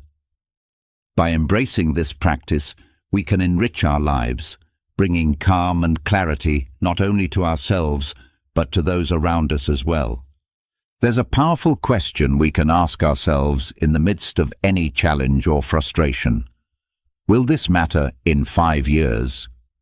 Life often throws moments at us that test our patience, resilience, and perspective, whether it's a minor inconvenience, like a delayed train, or something more significant, like a missed opportunity or a heated argument. In the heat of the moment, it's easy to get overwhelmed by our emotions. However, by asking whether the issue will still matter in 5 years, we can shift our perspective. This question acts as a mental time machine, allowing us to look back from the future and see the present situation in a different light. Most of the concerns we have today will, in the long run, become insignificant. If we look back at the worries we had 5 years ago, we might find that many of them no longer matter, obscured by new experiences, learnings, and memories. This realization is both humbling and liberating, as it helps us prioritize what truly matters. By distinguishing between short-term setbacks and long-term consequences, we can focus on the things that will have lasting impact. This approach reduces anxiety and encourages us to develop strategies for overcoming challenges, knowing that many solutions become clearer with time and perspective. This mindset also helps us stay focused on what's important: our relationships, personal growth, and meaningful experiences. The ability to consider the long-term implications of our actions and decisions encourages us to invest in what truly stands the test of time. Another valuable practice is keeping a Stoic diary. Journaling has been cherished in many cultures throughout history, not just as a record of events, but as a powerful tool for personal growth, introspection, and clarity. Stoics, with their emphasis on self-awareness and improvement, recognized the benefits of journaling and used it to reflect on their thoughts, emotions, and actions. A Stoic diary isn't simply a log of daily events. It's a space for self-dialogue, a place to dissect our emotions, decisions, and reactions. Imagine ending your day by not just recording what happened, but also reflecting on how you responded to certain situations, what upset you, what brought you joy, and why. Through this practice, you begin to understand the underlying motivations and values that shape your behavior. It's an opportunity to examine the triggers that influence your emotions and to recognize how your actions align with your personal values. Marcus Aurelius, the Roman emperor and Stoic philosopher, kept a journal now known as Meditations. For him, it wasn't meant for publication. It was a private dialogue with himself, a space to reflect on his life and guide his actions. His writings reveal a man grappling with the responsibilities of leadership, his emotions, and his place in the cosmos. You don't need to be an emperor to benefit from such a practice. In our modern lives, filled with distractions and an endless stream of information, taking time for introspection is even more essential.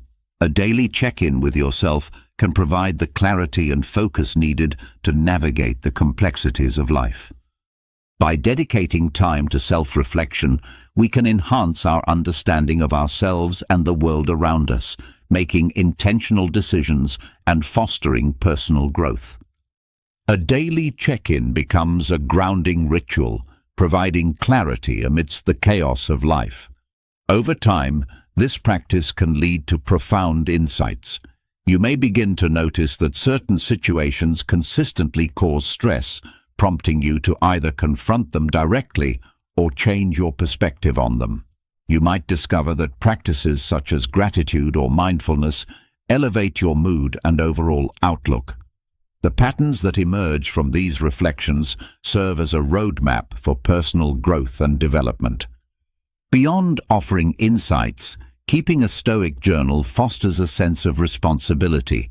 By committing to daily reflection, we hold ourselves accountable for our reactions and decisions.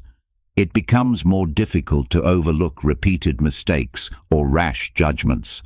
Instead, this process encourages us to learn, adapt, and grow from our experiences. The next lesson encourages us to view obstacles not as burdens, but as opportunities.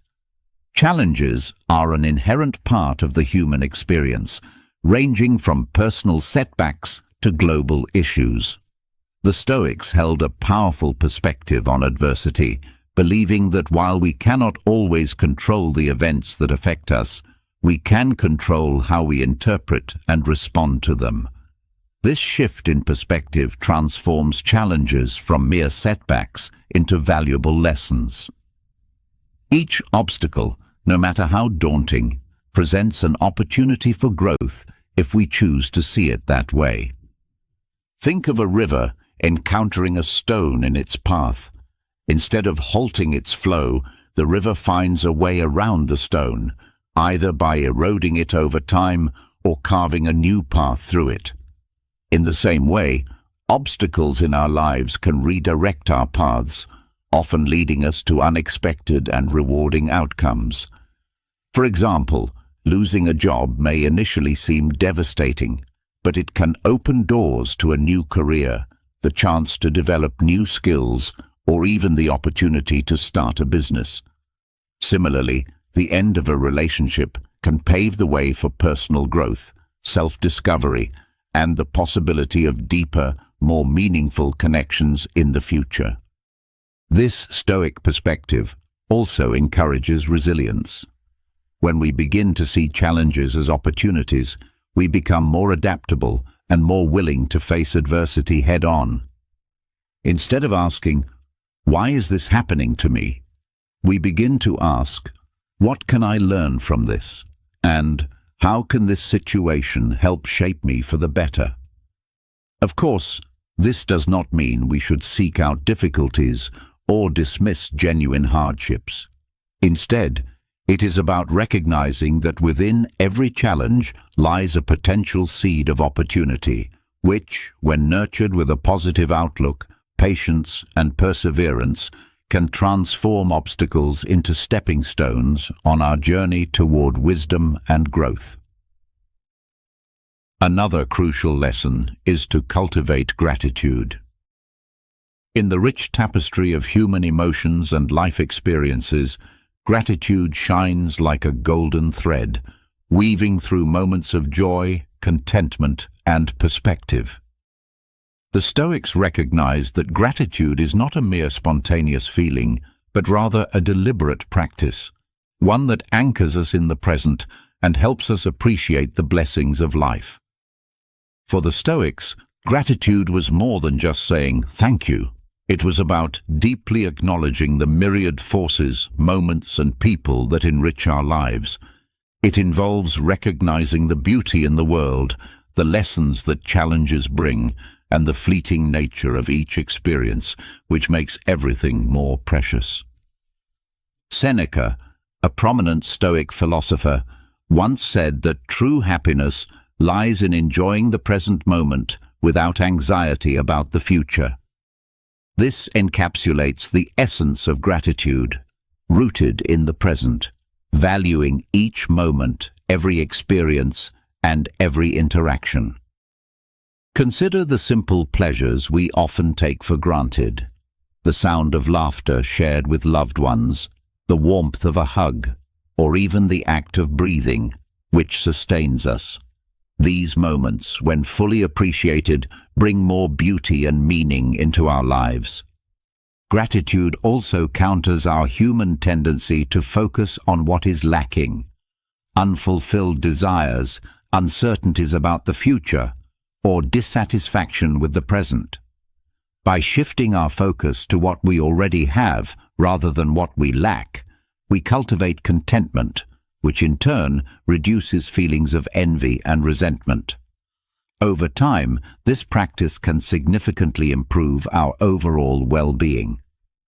A simple way to begin cultivating gratitude is by listing 3 things each day that you are grateful for or looking forward to.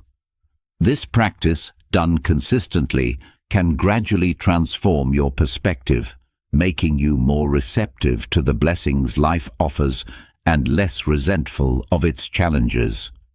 Gratitude also strengthens relationships. By expressing appreciation for the acts of kindness, support, and love we receive from others, we foster deeper connections. This creates a positive feedback loop of kindness and affection, enhancing mutual respect and promoting stronger bonds. In a world that often emphasizes the accumulation of possessions, achievements, and desires, gratitude is a reminder to focus on the richness of what we already have. It encourages us to cherish the present moment, appreciate the beauty around us, and recognize the inherent value in each experience. This practice not only nourishes our own well-being, but also nurtures the relationships that bring meaning to our lives. Gratitude serves as a gentle reminder of the abundance that already surrounds us in our lives. It calls us to celebrate the present moment, to embrace life with open arms, and to walk through our journey with a heart filled with thankfulness. I sincerely hope that these Stoic lessons have been both enlightening and valuable to you. Imagine learning to master the art of controlling your mind, a pursuit that traces its roots back to Stoic philosophy, a school of thought that flourished in ancient Greece and Rome. This age-old philosophy holds that by gaining control over our thoughts, emotions, and reactions, we can tap into a profound sense of inner peace and independent virtue, unaffected by the external circumstances of our lives. In this video, we will explore the Stoic principles that guide us toward achieving this internal mastery, empowering us to lead lives that are not only more fulfilling, but also balanced and meaningful. Understanding and applying these principles can help us reach a state of serenity that enables us to navigate life's ups and downs with grace and wisdom. If this is your first time on my channel, I'd appreciate it if you could support me by subscribing and liking the video so I can continue creating more content like this in the future. The first Stoic principle we'll explore is the pursuit of inner peace, independent of external circumstances. The Stoics believe that true happiness and tranquility should not be contingent on what happens around us. Instead, they advocate for finding peace within ourselves, regardless of the fluctuations in the outside world. This means that no matter what occurs in our external environment, we can maintain composure and accept the impermanence of life. This quest for tranquility requires an acceptance of impermanence. The Stoics understood that everything in life is temporary, and holding on to things or situations that are inherently fleeting will only lead to suffering. By embracing the impermanent nature of life, they found a peace that remains undisturbed by changes. One of the key elements in the search for tranquility is the ability to face adversity with equanimity. The Stoics saw difficulties as opportunities for growth, development, and strengthening the mind's capacity for detachment. They believed that rather than being defeated by challenges, we should embrace them as means to cultivate resilience. Achieving inner tranquility is also linked to detachment from disturbing emotions such as anger, fear, and despair. The Stoics teach us to acknowledge these emotions, but not let them control our actions or decisions. By living in accordance with virtue, we create a clear conscience that shields us from feelings of guilt, regret, or remorse. For the Stoics, the true source of tranquility lies in acting with wisdom, courage, justice, and temperance. These virtues help ensure that we are not overwhelmed by negative emotions or the demands of the external world. The Stoics also emphasize the idea of contentment with sufficiency. They argue that the relentless pursuit of wealth, power, or pleasure often leads to dissatisfaction. Instead, they promote the importance of finding contentment in what is enough, steering clear of excessive desires and material attachments. Serenity, in this context, is not a distant ideal, but one that can be gradually cultivated through self-control, self-discipline, and the continuous practice of Stoic principles that foster inner freedom. The search for tranquility is, at its core, a search for inner freedom. When we are no longer slaves to our emotions, desires, or external circumstances, we experience a freedom that allows us to live in alignment with our values and principles. In summary, the pursuit of inner tranquility is a central pillar of Stoic philosophy. It involves independence from external circumstances, acceptance of life's impermanence, detachment from disturbing emotions, and an ongoing quest for virtue. This journey leads to a life that is serene, ethical, and meaningful, where inner peace is not found in external things, but within ourselves.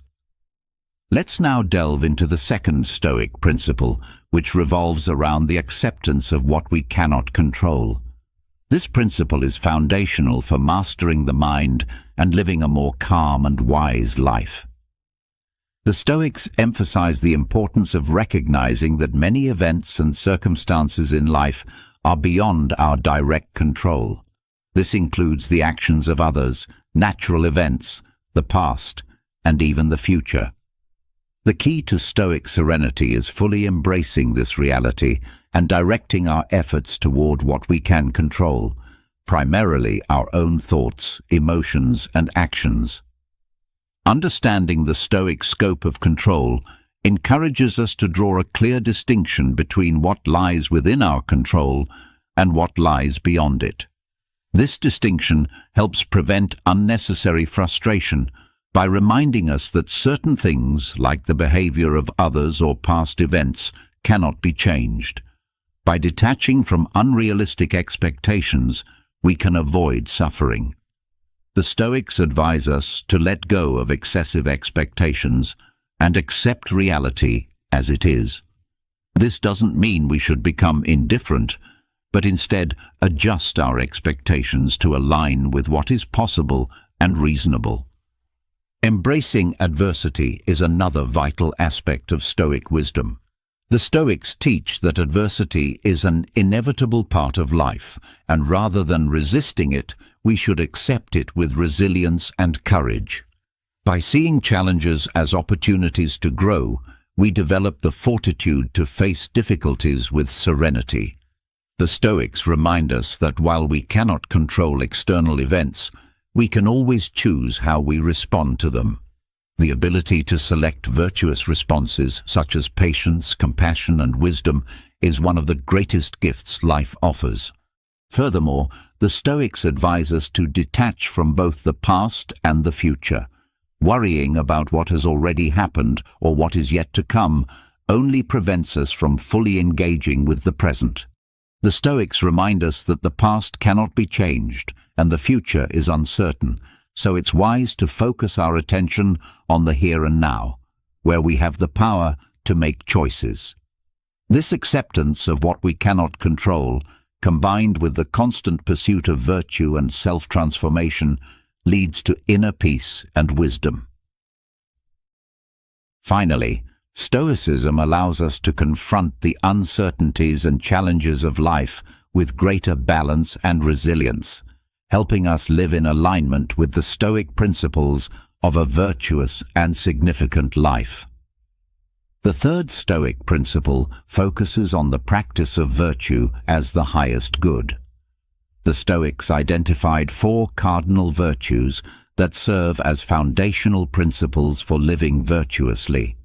These virtues are wisdom, Sophia, courage, Andrea, justice, dikaiosine, and temperance, sophrosine, each of which plays an essential role in the search for a virtuous life. Wisdom, or Sophia, is the pursuit of knowledge and understanding of the world and human nature. This virtue involves seeking the truth, developing self-awareness, and cultivating the ability to discern what is truly valuable in life. Wisdom guides us in making decisions that align with reason and the greater good, enabling us to live in harmony with the world around us. Courage, or Andrea, is the virtue that empowers us to face fear and act justly, even in the midst of danger or adversity. The Stoics believed that courage was intimately linked to wisdom, as it requires discernment to confront dangers in a manner that aligns with virtue. Courage enables us to persist in the face of challenges, knowing that acting rightly is more important than avoiding discomfort. Justice, or dikaiosune, involves acting with fairness, impartiality, and respect for the rights of others. The Stoics viewed justice as a fundamental aspect of living virtuously and maintaining social harmony. It calls for an unwavering commitment to equality and respect for all people, ensuring that we contribute positively to the community and the world around us. Temperance, or sophrosine, is the control of desires and appetites, avoiding excess and indulgence. This virtue also extends to the regulation of emotions, allowing us to maintain inner peace and serenity in all situations. Temperance teaches us to exercise moderation and balance, ensuring that our passions and actions do not overwhelm us or lead us astray. The Stoics believed that the practice of virtue is a lifelong journey, one that requires continuous effort and self-reflection. No one is completely virtuous, but everyone has the capacity to improve these virtues throughout their life. Virtue, according to the Stoics, is the true source of happiness. By living according to these principles, we can find a profound sense of fulfillment and meaning, regardless of external circumstances. The practice of virtue also leads to self-sufficiency, both emotionally and spiritually. When we live virtuously, we no longer depend on external things like wealth, status, or approval to find joy and satisfaction. Instead, our happiness becomes self-contained, rooted in our inner character and ability to act in accordance with our values. Self-control and self-transformation are essential aspects of the Stoic path. The search for virtue requires us to recognize and learn from our imperfections and mistakes. By working constantly to improve ourselves, we can become better human beings, steadily progressing toward a life of greater meaning and significance. In essence, the practice of virtue is at the heart of Stoic philosophy, guiding us toward wisdom, courage, justice, and temperance. These virtues are not abstract ideals, but practical principles that can be applied daily to lead a life of ethical integrity and inner serenity, regardless of the external challenges we may face. The fourth Stoic principle focuses on the control of emotions, which is crucial for achieving serenity and virtue. According to Stoic teachings, emotions can be powerful and often lead us to act impulsively or irrationally. Therefore, mastering our emotions is essential for living a life aligned with virtue and wisdom. The first step in mastering our emotions is cultivating emotional self-awareness. This involves the ability to identify and understand our emotions as they arise. By recognizing when we are experiencing emotions such as anger, fear, sadness, or even euphoria, we can begin to assess them more objectively and avoid being overwhelmed by them. Once we recognize an emotion, the Stoics recommend creating emotional distance. Instead of allowing ourselves to be completely consumed by the emotion, we should take a step back and examine the situation more calmly and logically. This helps us respond with reason rather than reacting impulsively. Reason, the Stoics argue, should always prevail over emotion. Using rational thinking, we can evaluate whether an emotion, such as anger, is justified and whether acting on it is the appropriate response in a given situation. By doing so, we can ensure that our actions are guided by wisdom rather than driven by fleeting emotions. After evaluating our emotions, we must choose a response that aligns with virtuous principles. For example, instead of reacting impulsively with anger, we can choose to respond with calmness and understanding. This requires self-control and the ongoing practice of transforming negative emotions into constructive actions. For instance, instead of allowing fear to paralyze us, we can use it as motivation to take sensible precautions. The ultimate goal of emotional mastery is emotional equanimity, a state in which our emotions do not dominate us or cloud our judgment. This does not mean eliminating emotions altogether, but rather controlling them in such a way that they do not negatively influence our decisions and actions. We learn to navigate our emotions wisely, ensuring they remain in balance with our rational thinking. It is important to understand that the Stoics do not advocate for the complete suppression of emotions. Rather, they emphasize the wise and virtuous management of emotions. They recognize that emotions such as grief in response to loss or joy in celebration of success are natural aspects of the human experience. Mastering emotions is a continuous and challenging process, yet it is crucial for living a serene and ethical life. The Stoics believe that by controlling our emotions and choosing virtuous responses, we can live according to principles such as wisdom, justice, and courage, regardless of external circumstances. This allows us to achieve an inner state of peace, which is highly valued in Stoic philosophy. The fifth Stoic principle, which focuses on living in the present, is essential for mastering the mind and leading a more meaningful life. This principle encourages us to concentrate on the present moment, avoiding excessive rumination on the past or anxiety about the future. The Stoics teach that dwelling on past regrets is useless because we cannot change what has already happened.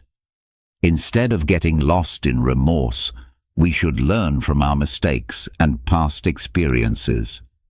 This mindset frees us from the burden of the past and allows us to direct our efforts toward the present. Excessive worry about the future is another source of suffering. While it is wise to plan and prepare for the future, the Stoics acknowledge the inherent uncertainty of life and encourage us not to let anxiety about the future dominate our thoughts and actions. The Stoics urge us to appreciate the present moment because it is the only moment we truly have. They encourage us to fully embrace the present, enjoy the little things, and recognize the beauty of the world around us. This approach not only provides us with a sense of satisfaction, but also helps cultivate an attitude of gratitude. Focusing on the present also means dedicating ourselves entirely to the tasks at hand. This involves avoiding distractions and refraining from multitasking. By concentrating on the present, we can perform our activities more effectively and with greater appreciation for the moment. In Stoic philosophy, the present is the only time over which we have real control. By directing our attention to the present, we can channel our efforts into making wise, ethical decisions without constantly worrying about what is beyond our control, like the future. Practices like meditation and mindfulness are useful tools to help us focus on the present. These practices train our minds to remain present, reducing mental agitation and promoting tranquility. Living more in the present allows us to experience less suffering caused by worries about the past or future. Not only does this improve our quality of life, but it also enables us to make more informed and ethical decisions. In summary, the Stoic principle of focusing on the present teaches us to value the current moment, accept the impermanence of life, and find control and satisfaction in the here and now. This does not mean ignoring the past or neglecting to plan for the future, but rather living fully and meaningfully in the present, the only moment we have control over. By doing so, we contribute to a calm mind and a more significant life.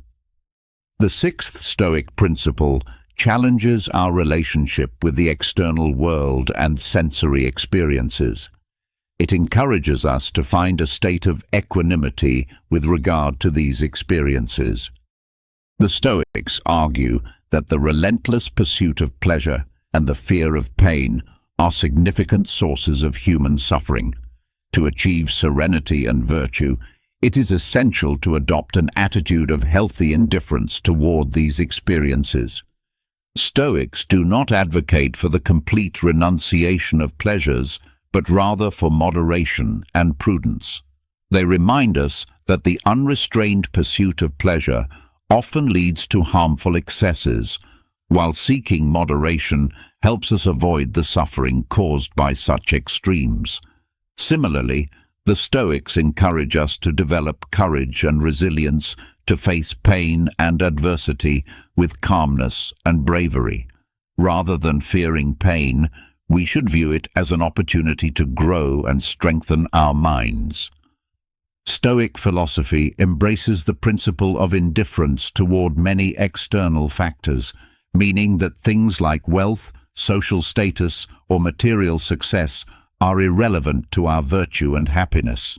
This does not suggest that we should not enjoy the good things life has to offer, but rather that we should not base our happiness solely on these things, as they lie outside of our control. The Stoics advocate for emotional detachment, aiming to develop a healthy response to external circumstances.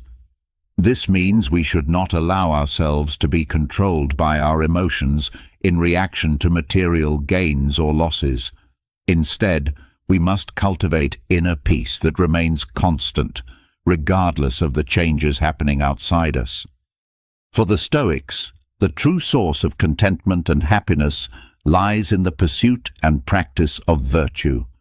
By prioritizing wisdom, courage, justice, and temperance in our lives, we can find a form of pleasure that is more lasting and meaningful than the fleeting pleasures of the senses. The practice of self-control is essential in this pursuit. The Stoics' indifference to pleasure and pain requires a high level of self-discipline. It involves not becoming a slave to our desires or allowing ourselves to be dominated by the fear of pain. By developing this self-control, we can make more rational and ethical decisions. In summary, the practice of indifference to both pleasures and pains is an essential component of Stoic philosophy. It teaches us to strike a healthy balance with sensory experiences and external factors. By doing so, we can avoid the excesses that often lead to suffering and instead find deeper contentment in the pursuit of virtue and self-transformation. This principle helps us live a more balanced and serene life.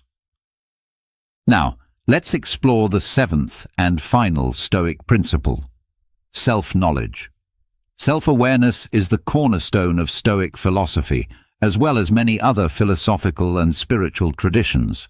For the Stoics, understanding oneself is the crucial first step in mastering the mind and ultimately life itself. The Stoics encourage us to constantly examine ourselves. This means observing our thoughts, emotions, and actions objectively, as if looking in a mental mirror, recognizing our virtues, flaws, and tendencies.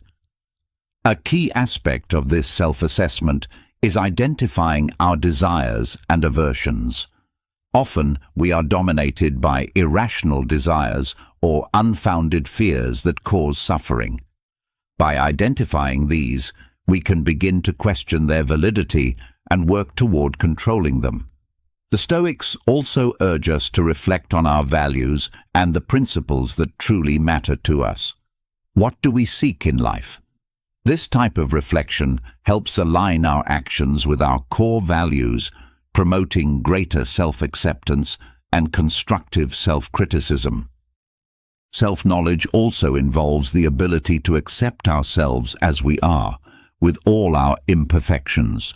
However, this acceptance does not mean complacency. It means acknowledging the areas in which we can improve and grow. The Stoics warn against self-deception, which is the tendency to justify our actions and rationalize harmful behaviors. Through self-knowledge, we can recognize when we fall into this trap. Self-knowledge is not an end in itself, but a means to achieve continuous self-improvement. By understanding ourselves better, we can work on cultivating a more stoic mindset, developing virtues such as courage, temperance, wisdom, and justice. In short, self-knowledge is the foundation upon which Stoic philosophy is built. It helps us discern what is in our control and what is not, recognize our desires and aversions, and shape our minds according to virtuous principles. It is a journey of self-discovery that empowers us not to be prisoners of our emotions and thoughts, making us more resilient and wise in the face of life's challenges. As we explore the principles of Stoic philosophy, we find a roadmap for mastering our minds and, consequently, our lives. From self-knowledge to the pursuit of virtue as the highest good, these teachings enable us to navigate the turbulent waters of existence with wisdom, resilience, and ethical integrity. Stoic philosophy teaches us that true wealth lies in inner peace, self-transformation, and the constant search for virtue, especially in a world filled with challenges and uncertainties. It offers us a guiding light toward a more balanced and meaningful life, reminding us that despite external circumstances, we have the power to shape our minds and choices. Have you ever felt manipulated, used, or completely drained of your emotional energy? Have you ever found yourself questioning your sanity, wondering how someone could treat you so poorly, yet make you feel as though you're the one at fault? If you've ever been in a relationship where someone constantly takes without giving, where their drama becomes your burden, or where every day feels like a battle, then this video is for you. It's time to break free from the cycle of emotional abuse and manipulation. In this video, I will share 13 insightful ways to deal with toxic people, drawing on the timeless wisdom of Stoicism, techniques that have withstood the test of thousands of years, but remain as relevant as ever in today's world. Let's dive deep into the heart of manipulation, control, and emotional warfare, and arm you with the tools you need to protect your peace and reclaim your life. Relationships today, whether romantic, familial, or even friendships, can be incredibly toxic. We live in a world where many individuals have been conditioned to manipulate others in order to get what they want. Toxic people will drain you completely, leaving you feeling exhausted, powerless, and questioning your self-worth. But here's the truth. They do not have control over you. You have the power to rise above their tactics and take charge of your emotional well-being. This is the core insight that the Stoics understood so well. Control what you can and let go of the rest. In this video, we will explore 13 powerful strategies based on Stoic philosophy that will help you handle toxic individuals like a warrior. This is not about passively accepting abuse. It's about taking bold, decisive action to protect yourself, reclaim your peace, and become emotionally bulletproof. Let's begin with something that might seem obvious, but is often overlooked. Identifying toxic behavior. Have you ever found yourself in a situation where no matter what you do, nothing is ever good enough? Whether it's a friend, partner, or family member, they criticize every little thing, constantly question your decisions, and somehow always position themselves as the victim. You end up apologizing even when you haven't done anything wrong. If this sounds familiar, you're experiencing manipulation at its core, which is classic toxic behavior. Toxic people behave like emotional parasites, draining you of your energy in ways so subtle that you often don't realize it until you're completely exhausted. They are experts at delivering small, seemingly harmless comments that undermine your confidence, making you question your worth. They might say things like, "I was just joking," or "Why are you so sensitive?" But don't be fooled. This is emotional manipulation at its finest. Toxic people love to play the victim, twisting every situation to make you feel guilty for simply standing up for yourself. How many times have you heard, "I can't believe you would do this to me," or "After everything I've done for you, this is how you treat me"? These are manipulation tactics designed to make you doubt your instincts and lower your defenses. The first step in breaking free is recognizing these behaviors for what they truly are: emotional abuse. It's not just a bad day or a miscommunication. It's a deliberate attempt to control and manipulate you. Once you see through the mask they wear, you can start taking steps to protect yourself. Here's a golden rule to remember. If you constantly find yourself justifying someone's behavior to others or even to yourself, that's a huge red flag. Healthy relationships don't require you to explain away mistreatment. Toxic ones do. Now, let's address a powerful truth. It's not personal. Toxic people's behavior is never about you. It's always about them. While this might sound simple, think about how many times you've internalized their words, questioning whether you truly are the problem. They make you feel like everything is your fault, but the reality is, their behavior is a reflection of their own inner turmoil and insecurities. They can't take responsibility for their own actions, so they project their negativity onto you.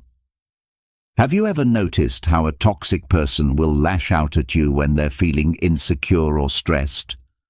Maybe they've had a bad day at work or are unhappy with their own life, but instead of dealing with their own issues, they take it out on you. Suddenly, you're the target, and they twist every situation to make it seem like you're the one causing the problems. But here's where Stoicism offers a powerful insight. We don't control what others do, only how we respond. Toxic people want you to react. They want to trigger your emotions because that's how they maintain control. Once you understand that their behavior has nothing to do with you, you can rise above it.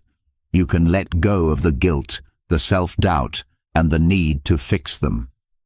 Because here's the truth, you can't fix them. You can only protect yourself.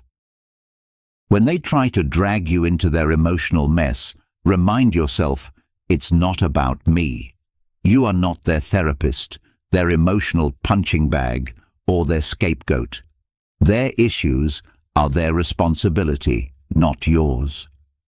Now that you've recognized toxic behavior and understood that it's not about you, it's time to set clear boundaries.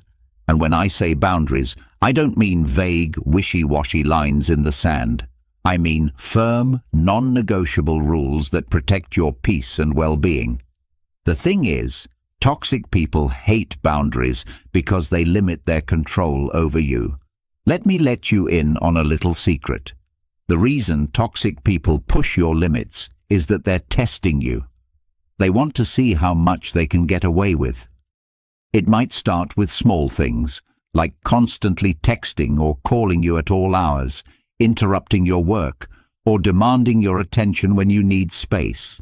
Then it escalates, and before you know it, you're sacrificing your time, your energy, and your mental health just to keep them happy. But here's the kicker. You don't owe anyone your energy. Your time and emotional well-being are precious, and you have every right to protect them. Setting boundaries isn't selfish, it's necessary. You have to be able to say no without guilt, without explanation, and without fear of retaliation. Here's a simple but powerful boundary. Stop explaining yourself. Toxic people love to drag you into endless explanations. Why don't you want to do this? How come you're acting this way? Don't you care about me? They'll use guilt, manipulation, and even anger to make you justify your decisions. But here's the thing. You don't need to justify your boundaries to anyone. Next time they try to cross a line, simply say, "This is what I need," or "I'm not available for that," and then end the conversation. The more you stand firm in your boundaries, the more they'll realize they can't manipulate you. Eventually, they'll either adjust their behavior or move on to someone else who will tolerate their nonsense. The next powerful strategy is mastering the art of non-reaction. Toxic people thrive on your reactions. They push your buttons to get a rise out of you, because, let's face it, they live for the drama. Every time you react with anger, frustration, or even sadness, you're giving them exactly what they want: power over your emotions. But here's the truth. You have the power to stop them dead in their tracks. Stoicism teaches us that while we can't control other people's actions, we can control how we respond. Imagine you're in the middle of an argument with a toxic person. They're throwing accusations, insults, and blame your way, hoping to provoke a reaction. What if, instead of engaging, you stayed completely calm? What if you simply didn't react at all? This might sound crazy, but I promise it's one of the most powerful moves you can make. When you stop reacting to their nonsense, you strip them of their power. They can't control you if you refuse to play their game. I know it's difficult, especially when they're pushing every button, but non-reaction is like building an emotional shield around yourself. The more you practice it, the less their words and actions will affect you. When someone tries to provoke you, pause, take a deep breath, and instead of reacting immediately, think to yourself, "I don't need to engage in this." Then say something neutral, like, "I hear what you're saying," or "I'll think about it," and walk away from the conversation. You don't owe them an emotional response, and you certainly don't owe them your peace of mind. Let's dive into one of the most effective techniques for dealing with toxic individuals who thrive on drama: the gray rock method. This strategy can truly change the game when you're dealing with someone who feeds on chaos and conflict. Toxic people crave your attention, your emotional energy, and most of all, your reactions. So, how do you deal with them? By becoming as boring and unremarkable as possible, like a grey rock. Picture this. Every time this person tries to stir up drama or provoke you, you respond with the most dull, neutral response imaginable. They're expecting you to react emotionally, whether it's by exploding, crying, or getting into a heated argument, but instead you stay calm, indifferent, and completely uninterested in the turmoil they're trying to create. By doing this, you deny them the emotional fuel they need to keep the drama going. Why does this work? Because toxic people feed off your emotional responses. When you react emotionally, you give them the energy they crave. But when you become a grey rock, emotionless, detached, and unaffected by their antics, they lose interest. They thrive on drama, and without it, they are left with nothing. Over time, they may adjust their behavior because they're not getting the reactions they expect, or they may simply move on to someone else who will feed their need for chaos. Keep in mind, this isn't about being passive or letting them walk all over you. It's about protecting your peace. By refusing to engage in their game, you take back control, refusing to give them access to your emotions. That's the ultimate form of control. Try this next time someone tries to drag you into their toxic drama. and you'll be amazed at how quickly the dynamic shifts when you remain unreactive. Another powerful technique for dealing with toxic people is the broken record technique. Toxic individuals can be relentless. They don't take no for an answer and will keep pushing until you eventually give in. Does this sound familiar? Perhaps it's a friend who always expects you to drop everything to help them, or a partner who keeps asking for something you've already refused. These people can be like bulldozers, relentlessly pushing you until you cave in. This is where the broken record technique comes into play, and trust me, it's one of the most powerful tools you can use in these situations. Here's how it works. Instead of getting sucked into an argument or justifying your stance, you simply repeat your position over and over again, like a broken record. Imagine this scenario. Someone asks you to do something unreasonable, and instead of explaining, justifying, or debating, you calmly say, "I'm not comfortable with that." They'll push back, but you remain firm, repeating, "I'm not comfortable with that." No emotion, no defensiveness, just calm, steady repetition. Eventually, they'll realize they can't break through your wall, and they will either give up or reveal their true colors. This technique works especially well in close relationships where toxic individuals feel entitled to your time, energy, or resources. The beauty of the broken record technique is that it doesn't escalate the situation, but it firmly reinforces your boundaries. Toxic people thrive on wearing you down, but when you stand your ground with unwavering consistency, they lose their grip. Remember, your boundaries are non-negotiable, and you don't owe anyone an explanation for protecting your peace. One of the hardest truths you may need to accept when dealing with toxic people is that sometimes the best way to protect yourself is to limit your exposure to them. Some people are just bad for you, no matter how much you love them or how long you've known them. They bring nothing but negativity into your life, and the more time you spend with them, the more drained and unhappy you become. Toxic people can be emotional parasites. They feed off your energy, your kindness, and your attention. But here's an important truth to remember. You don't owe them anything, not your time, not your emotional energy, and definitely not your mental health. Sometimes the most powerful thing you can do is put some distance between you and them.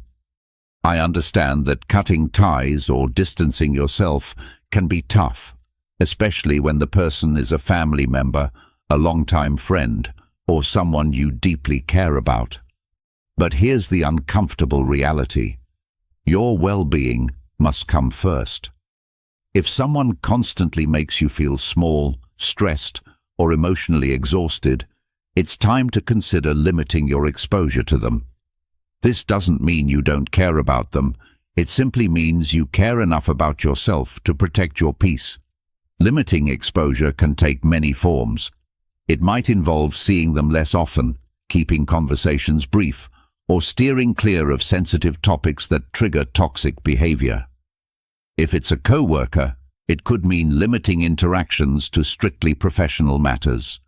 If it's a family member, it might mean setting firm boundaries around when and how you engage with them. You can still be polite and respectful while guarding your energy. Your mental health is priceless, and toxic people do not have the right to take that from you. Building a strong support system is another powerful way to deal with toxic people. One of the most insidious tactics toxic individuals use is isolation. They'll undermine your other relationships, either subtly or not so subtly, making you feel as if they're the only ones you can rely on. Over time, they chip away at your confidence, making you doubt your judgment and distancing you from the people who genuinely care about you. This is how they maintain control, by feeding off your dependency and keeping you trapped in their toxic web. But here's a powerful truth. You don't have to go through this alone. Building a solid support system is one of the most effective ways to combat the influence of toxic people. Surround yourself with people who genuinely care about your well-being, who support your growth, and who respect your boundaries. Whether they're family, friends, or a community of like-minded individuals, having a network of people who support you will make a huge difference in how you handle toxic relationships. When you have people in your corner who uplift you, it becomes much harder for toxic individuals to tear you down. Your support system should consist of people who encourage you to be the best version of yourself, those who challenge you to grow in ways that feel empowering, not draining. These are the friends who call you out when you're slipping, but they do so with kindness, not judgment. They're the ones who respect your boundaries, support your decisions, and never make you feel guilty for choosing what's best for you. When you have a tribe of people who love and respect you, toxic people lose their power because they can no longer isolate you. Remember, the stronger your support system, the weaker the toxic person's grip on your life. Find your people, lean on them, and let their positivity reinforce your own strength. Self-care is a necessity when dealing with toxic people. Toxic individuals can be exhausting, whether through emotional manipulation, constant criticism, or relentless negativity. They have a way of draining you. That's why self-care isn't just a luxury, it's a vital tool for protecting yourself. Think of self-care as your emotional armor, shielding you from the corrosive effects of toxic relationships. Without it, you're vulnerable to burnout, resentment, and emotional exhaustion. So what does self-care look like when you're dealing with toxic people? It's more than just bubble baths and spa days, though those can certainly help. True self-care involves making decisions that protect your emotional, mental, and physical well-being. It's about knowing when to say no without feeling guilty and creating space for yourself to recharge, reflect, and recalibrate. Most importantly, it's about recognizing that your needs are just as important, if not more important, than anyone else's. Toxic people will never prioritize your needs. They'll expect you to put them first, to sacrifice your time, energy, and well-being for their benefit. But here's the key. You don't have to do that. You have the right to put yourself first, to take care of your mental health, and to refuse to let their negativity drain you. Self-care might involve taking breaks from social interactions, practicing mindfulness or meditation, or engaging in activities that bring you joy and fulfillment. Self-care also means recognizing when you've reached your limit. If a toxic person is pushing you too far, it's okay to take a step back, create space, and focus on your healing. Stoicism teaches us the importance of maintaining inner peace, and self-care is the foundation of that peace. When you prioritize your well-being, toxic people lose their power over you because you no longer depend on their approval or validation. Dealing with toxic individuals can feel overwhelming, but one of the most crucial realizations you need to have is this: you cannot fix them. No matter how deeply you love them, how much effort you put into understanding their behavior, or how many sleepless nights you spend trying to help them, you are not responsible for their healing. Toxic people often remain trapped in cycles of manipulation, blame-shifting, and control because these patterns serve their own needs, whether it's emotional validation, power, or simply the ability to control others. The more you attempt to fix them, the more you become ensnared in their web. Think about times when you've tried helping someone, only to find that your efforts go unnoticed or unappreciated. Perhaps you've been in a relationship where no matter how much you gave, your partner constantly made you feel like it was never enough. This is how toxic people draw you into a cycle of guilt and obligation. You become fixated on trying to fix them, but they remain unchanged because deep down, they don't want to change. Here's the harsh truth. You are not their savior. You cannot save someone who does not want to be saved. Stoicism teaches us an important lesson. We can only control ourselves, not others. When you stop trying to fix someone else and focus on improving your own boundaries and reactions, you unlock true freedom. You begin to reclaim the energy you've been wasting on someone who never appreciated it in the first place. The moment you realize that fixing toxic people is not your responsibility is the moment you break free from their manipulation. It's not your job to repair someone who refuses to heal, and you deserve relationships where your love and effort are valued and respected, not ones where your emotional labor goes unrecognized and unrewarded. The next mental shift comes with the concept of cognitive reframing. Toxic people have a remarkable ability to make you feel like the villain in their story.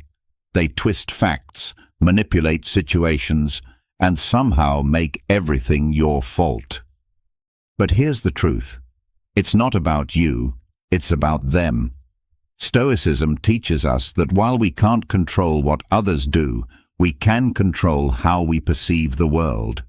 This is where cognitive reframing becomes a powerful tool.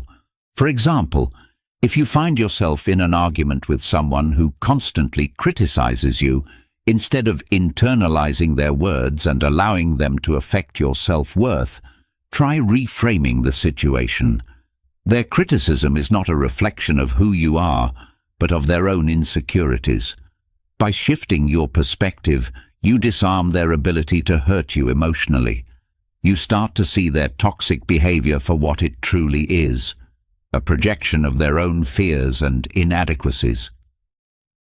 Think about how often toxic individuals gaslight you, making you question your own reality or sanity. Cognitive reframing gives you the power to step back and remind yourself that this isn't about you. It's their issue, not yours. By mentally reframing their actions as a reflection of their struggles, you begin to protect your emotional strength and detach from their toxicity. The next strategy is one that may sound counterintuitive at first. Practice forgiveness, but not for their sake. Do it for your own peace. Forgiveness isn't about excusing their behavior or pretending nothing happened. It's about freeing yourself from the emotional weight that comes with holding on to anger, resentment, and hatred. The hard truth is that when you hold on to these negative emotions, you're only hurting yourself. Think about it. While you're still stewing over how someone wronged you, they've likely moved on with their life, while you remain stuck, replaying painful memories over and over again. That anger you hold on to? It's not punishing them, it's only punishing you. This is where Stoicism offers a powerful perspective. Marcus Aurelius taught us that we should forgive not for the sake of others, but for our own peace of mind. Forgiving doesn't mean forgetting or excusing. It means releasing the emotional grip they have on you. When you forgive, you stop letting their actions define your mood, happiness, or life. Forgiveness becomes a way to reclaim your power. Start small in your journey toward forgiveness. Instead of immediately trying to forgive someone for a major betrayal, begin by letting go of smaller grievances, the rude comments, the dismissive attitude. You'll be surprised at how much lighter you feel as you practice this. Over time, this will build your emotional resilience and prepare you for bigger challenges. And remember, this is about you, not them. Forgiveness is a powerful act of self-care. By letting go of resentment, you make space for peace, growth, and joy. You evict toxic people from your mental space and free yourself from their influence. Finally, there comes a time when you must walk away.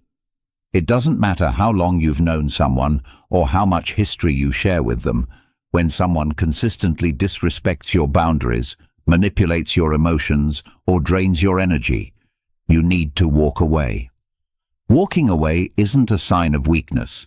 It's the ultimate display of self-respect and strength. Toxic people will try to convince you that you're the problem. They'll make you feel guilty for leaving or claim that you didn't fight hard enough to save the relationship. But don't fall for their manipulation. The truth is that you've already given enough of yourself. You've invested enough energy trying to save a relationship that continues to drain you. Now, it's time to prioritize yourself. Imagine being in a toxic romantic relationship where your partner constantly undermines you, insults you, or makes you feel like you're walking on eggshells. No matter how much you love them or how hard you try, nothing will change. The healthiest choice is to walk away. It's not easy. There will be guilt, sadness, and fear of the unknown, but your mental and emotional health are far too important to sacrifice. Walking away is about reclaiming your life. It's about refusing to let toxic people continue to hold power over you. It's a bold declaration that you value yourself enough to choose peace, happiness, and fulfillment. This is your life, and you deserve better than to stay tethered to someone who constantly drags you down. Here's the bottom line. You cannot heal in an environment that makes you sick. If a relationship, whether it's with a partner, friend, or family member, is toxic, it's time to walk away. Not every relationship can be salvaged, and that's okay. Walking away is not giving up. It's choosing to live on your own terms. It's about creating space for healthier, more loving relationships to enter your life. You are not obligated to tolerate toxicity, no matter where it comes from. Walking away is not just an act of self-preservation, it's an act of courage. You're choosing to put your well-being ahead of someone else's dysfunction. This is the greatest gift you can give yourself. In conclusion, dealing with toxic people is undoubtedly one of the most challenging experiences, but it can also be one of the most empowering. By applying these Stoic-inspired strategies, identifying toxic behavior, setting boundaries, mastering non-reaction, practicing forgiveness, and ultimately walking away, you can regain control of your emotional and mental health. Remember, you are not responsible for fixing toxic people, and you don't owe them your peace or your energy.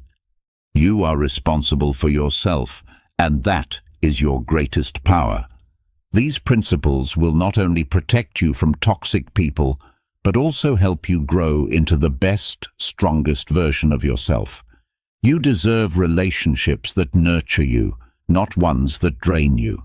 With these strategies, peace is something you can achieve, no matter how toxic the people around you may be.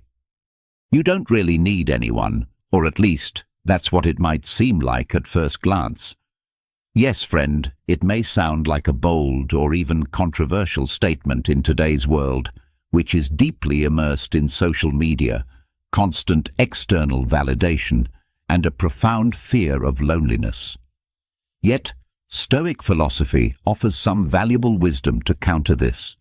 You are enough as you are, your virtues, your flaws, and even those nagging doubts that sometimes keep you awake at night. The truth is, you don't need a partner to complete you, a friend to cheer you on, or an influencer on Instagram to guide your life. Everything required for your happiness is already within you. The challenge is learning how to be your own best companion. And though this journey may not be easy, it is certainly worth undertaking. In this video, I will share 10 lessons that will help you release the burden of depending on others. Along the way, you will discover how to become your own best ally, because once you master this, you won't find yourself needing anyone. If you're ready to take the first step, stay tuned for the last lesson, as it will leave you truly speechless. But before we dive in, let me share a story to help you understand the depth of wisdom in this material. Once upon a time, there was a man named Arturo who worked as a mechanic in a small workshop in his city. Arturo was well known for his exceptional skill with tools, but he was also known for relying heavily on others to make important decisions in his life. He often turned to his friends and family for advice before taking any significant step. One day, the owner of the workshop assigned him a challenging task: to repair a classic car that had been abandoned for years. Arturo, accustomed to seeking help, called a more experienced colleague, but received no answer. Desperate, he scoured through online videos and manuals, but none seemed to offer a solution. Frustrated and feeling isolated, he sat in front of the car and asked himself, "What would I do if there was no one else to turn to?" He began to examine the car closely, drawing on the knowledge he had gathered over the years, and started experimenting with solutions. Slowly, with patience and persistence, Arturo identified the faults and began fixing them. After hours of trial and error, he successfully repaired the car, and when he presented it to the owner, the man was astonished. "I thought you'd need help to fix it, but you did it on your own. How did you manage?" the owner asked. Arturo smiled and replied, "I realized that the best advice I can get is the one that comes from myself. When you trust your own ability to solve problems, you discover you have more tools than you ever imagined." The moral of this story is simple yet profound. In life, learning to trust yourself and your ability to face challenges is the key to true independence. It's not about never needing anyone, but knowing that when everything else fails, you can always rely on yourself. Now, before we dive into the lessons, I invite you to subscribe and activate notifications to keep up with all the latest updates. Let's begin with the first lesson. Learn to be your own best company. Have you ever felt like you need someone else to complete you? Maybe you've thought that if you had more friends, a more understanding partner, or the perfect job, your life would be infinitely better. But what if I told you that the real key to happiness isn't found outside of you, but deep within? Yes, it might sound like something out of a motivational book, but let me explain. True emotional independence, the kind that doesn't rely on anyone or anything, is a superpower that we can all develop. You might spend your life looking for someone who can complete you, but the reality is, the only person you truly need to feel whole and happy is yourself. It's not easy, I understand, but if you commit to it, you'll build such a strong relationship with yourself that no one else will be able to offer you what you already give yourself. This isn't about having a superficial relationship where you just look in the mirror and tell yourself, "I'm amazing." I'm talking about a deep connection that goes beyond your successes, your failures, or what others think of you. The Stoics practiced emotional self-sufficiency, and they believed that we don't need to depend on external circumstances to feel good about ourselves. This doesn't mean you become a hermit, shutting yourself off from the world. Rather, it means that when life doesn't go as planned, you can maintain your peace and inner calm without falling into chaos. Think about it like falling off your bike.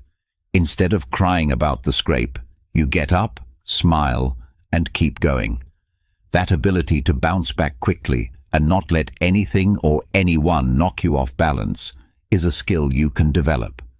The key to achieving this is learning to enjoy your own company. Imagine yourself as a plant. If you rely entirely on rain or others for your survival, there will be times when you go without and you'll wither. But if you learn to extract water from the earth and become self-sufficient, it doesn't matter if it rains or not, you'll keep growing. This is the essence of inner strength. Not that you don't need others, but that you no longer depend on them for your sense of completeness. The path to this is simple. Make peace with your solitude and use that time to really understand yourself, to discover what makes you happy when no one else is watching. As the Stoics taught, reflection and introspection are essential tools for finding inner peace. And yes, it sounds cliché, but when you can be content with yourself, everything else will fall into place. The real lesson here is that true peace and happiness stem from your ability to be self-sufficient. Once you master the art of being enough for yourself, you'll realize that you never needed anyone else to feel whole. This doesn't mean you won't enjoy the company of others, but you won't rely on them for your happiness. Emotional independence is a gift you can give yourself. It's not achieved overnight, but with patience and practice, you can live fully without depending on external factors. As Epictetus said, "He who does not depend on anyone becomes the master of himself."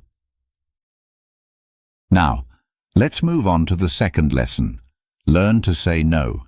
Have you ever felt like the weight of the world is on your shoulders? Like you're just a doormat for everyone to unload their problems onto? I'm sure you've been there, but the truth is, you don't have to keep being the person that everyone turns to for help. The key to breaking free from this is an incredibly simple yet powerful tool: learning to say no. Stoic philosophy teaches us something very basic but vital. While we can't control everything, we do have the power to decide what we allow into our lives and what we don't. Imagine you're a wall. I know it sounds boring, but bear with me. A wall is impenetrable, and after a while, anything that tries to come in becomes a burden you can't release. Now, think of yourself as having a boundary, not a wall. Boundaries are clearly defined, allowing what's necessary to pass through, but keeping out what doesn't serve you. It's not about isolating yourself from the world. It's about setting limits to protect your well-being. Saying no isn't about rejecting the person asking. It's about rejecting what they're asking for at that moment. It's about not compromising your peace to meet the expectations of others. You won't be less loved or more loved by saying no. In fact, by respecting yourself and your boundaries, you'll earn more respect from others. The next time someone asks you for something, ask yourself, is this really important to me? If the answer is no, then you don't have to do it. Don't complicate your response with excuses. Simply say, I can't do it right now, or it's not something I can do. People will ultimately respect your sincerity more than any well-crafted excuse. At the end of the day, it's up to you to decide who can cross your boundaries and who must remain outside them. This isn't about becoming unapproachable, but about safeguarding what truly matters: your time, energy, and peace of mind. The Stoics understood this well. Living with purpose and without being swayed by the external pressures that others place upon us is a courageous act. Begin today by practicing the art of saying no. And if someone criticizes you for it, remember that a wall doesn't change its shape because of what others say, but a boundary knows where it should stand. Seneca wisely said that freedom begins when you learn to set limits without feeling guilty. The power of self-esteem is a fragile thing. We often let ourselves be influenced by what others think of us. One comment, one look, and suddenly we're questioning ourselves. It's as if our self-worth becomes a house of cards, vulnerable to a single gust of wind. If you want to break free from this instability, it's time to build an unshakable self-esteem that doesn't collapse with the opinions of others. The Stoics provided us with the key to achieve this. We don't need anyone else to feel whole. Imagine standing in front of a mirror. This isn't just any mirror, but a magical one that reflects not just your appearance, but your thoughts. Do you see yourself for who you truly are? Or do you see yourself through the lens of how you wish others would see you? It's interesting how our self-esteem has become a distorted reflection shaped by external expectations, the gaze of others, their judgments, and the constant feedback from social media that tells us whether we are good or bad. It's difficult to remain calm when it feels as if the entire world has something to say about you. But what if I told you that true confidence has nothing to do with what others think of you? The Stoics knew this. Instead of clinging to the opinions of others like they were essential to our survival, they cultivated something far stronger: self-sufficiency. This ability to rely on oneself for validation is the foundation of unshakable self-esteem. To build this, there are a few crucial steps. The first is to accept your imperfection. Nobody is perfect, and if you think you can attain perfection, you are likely deceiving yourself. The Stoics knew this well. Perfection is a fantasy. Instead, it's about being wise in how we manage our emotions and reactions. The second step is to stop seeking external validation. If you're constantly searching for approval, you will find yourself stuck on a hamster wheel, running endlessly without ever reaching your destination. The Stoics practiced indifference to criticism, knowing that the only evaluation that truly matters is their own. When someone criticizes you, simply observe it and let their words slide off you like water over a stone. Another important step is to practice gratitude for yourself. If you are unable to recognize your own accomplishments, no one else will do it for you. Make space to thank yourself and celebrate your progress, no matter how small. Every step forward is a victory. Stoic philosophy emphasizes the importance of daily reflection, a kind of personal balance sheet where you are your own judge. You must become your own support system instead of relying on others to lift you up. Self-pity does not equate to complacency. It's about understanding that we all have low moments, but we are capable of rising above them without needing someone else to do it for us. When you achieve emotional independence, you realize that you do not need constant approval from others. Unbreakable self-esteem is not based on what others say about you, but on what you tell yourself. Learning to live without the constant need for external validation will make you freer, stronger, and more authentic. If you stop looking to others for what can only be found within, you will discover that you are more than enough just as you are. As Marcus Aurelius told us in his Meditations, true freedom begins when you stop seeking from others what only you can provide for yourself.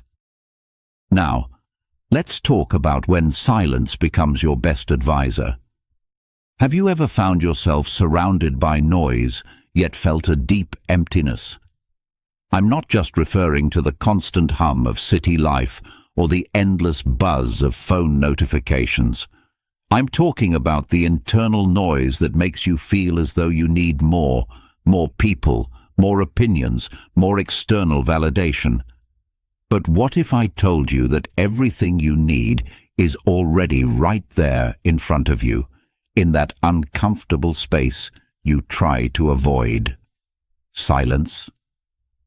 In its purest form, silence is often seen as a threat.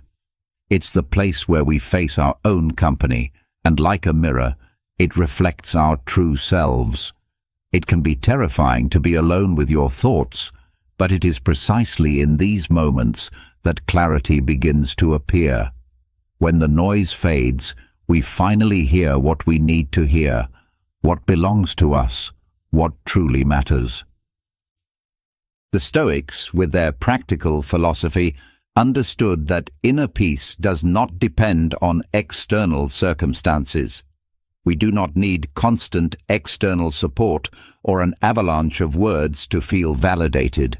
They understood that true strength lies in the ability to find serenity even when the world is chaotic. Instead of clinging to what we cannot control, they embraced silence and solitude as powerful tools for introspection and personal growth. You may not have noticed, but every time you carve out a moment of genuine silence, you open the door to a world of possibility. Imagine being alone in an empty room with no distractions, no obligations, just you, your thoughts, and the space around you. At first, it might feel uncomfortable, even empty, but if you have the patience to stay in that silence, you will discover that it has something to offer. In that space, you can begin to question your own thoughts, emotions, and desires. You may ask yourself why you rely so heavily on external validation, or why you look for answers outside yourself. The truth is that when you learn to listen to your own silence, you realize that you don't need anyone else to find the answers you seek. It is in solitude that you truly discover who you are and what you need to be happy. This is the power of silence. It doesn't force you to be someone you're not. It allows you to simply be yourself. Now, this doesn't mean you should stop relating to others or become a hermit. The key is finding balance. Learning to be alone and in silence teaches you to be less dependent on the opinions of others and to trust your intuition. It helps you find peace within yourself. It's like learning to swim in calm waters. No matter how fierce the storm may rage outside, you remain safe in your own space. No one can take that peace away from you once you've learned how to cultivate it from within. If you find it difficult to make time for silence, start with small moments each day, just a few minutes without music, without phones, without conversations. Even these brief moments will teach you that you do not need the constant company of others to feel complete. Ultimately, the peace and clarity you seek are not outside of you.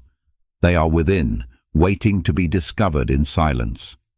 Though it's not an easy or immediate process, it is undoubtedly the path to a fuller and more authentic life.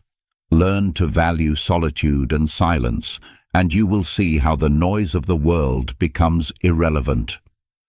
As a wise proverb says, true freedom begins when you learn to listen to what silence has to tell you. Finally, let's explore the power of being your own hero. Have you ever felt like you needed someone to pull you out of a tough situation? We've all been there. Life isn't always smooth sailing, and sometimes it seems like everything is falling apart.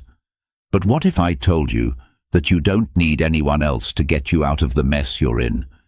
Yes, I know it sounds like a crazy idea, but the truth is that everything you need is already within your grasp.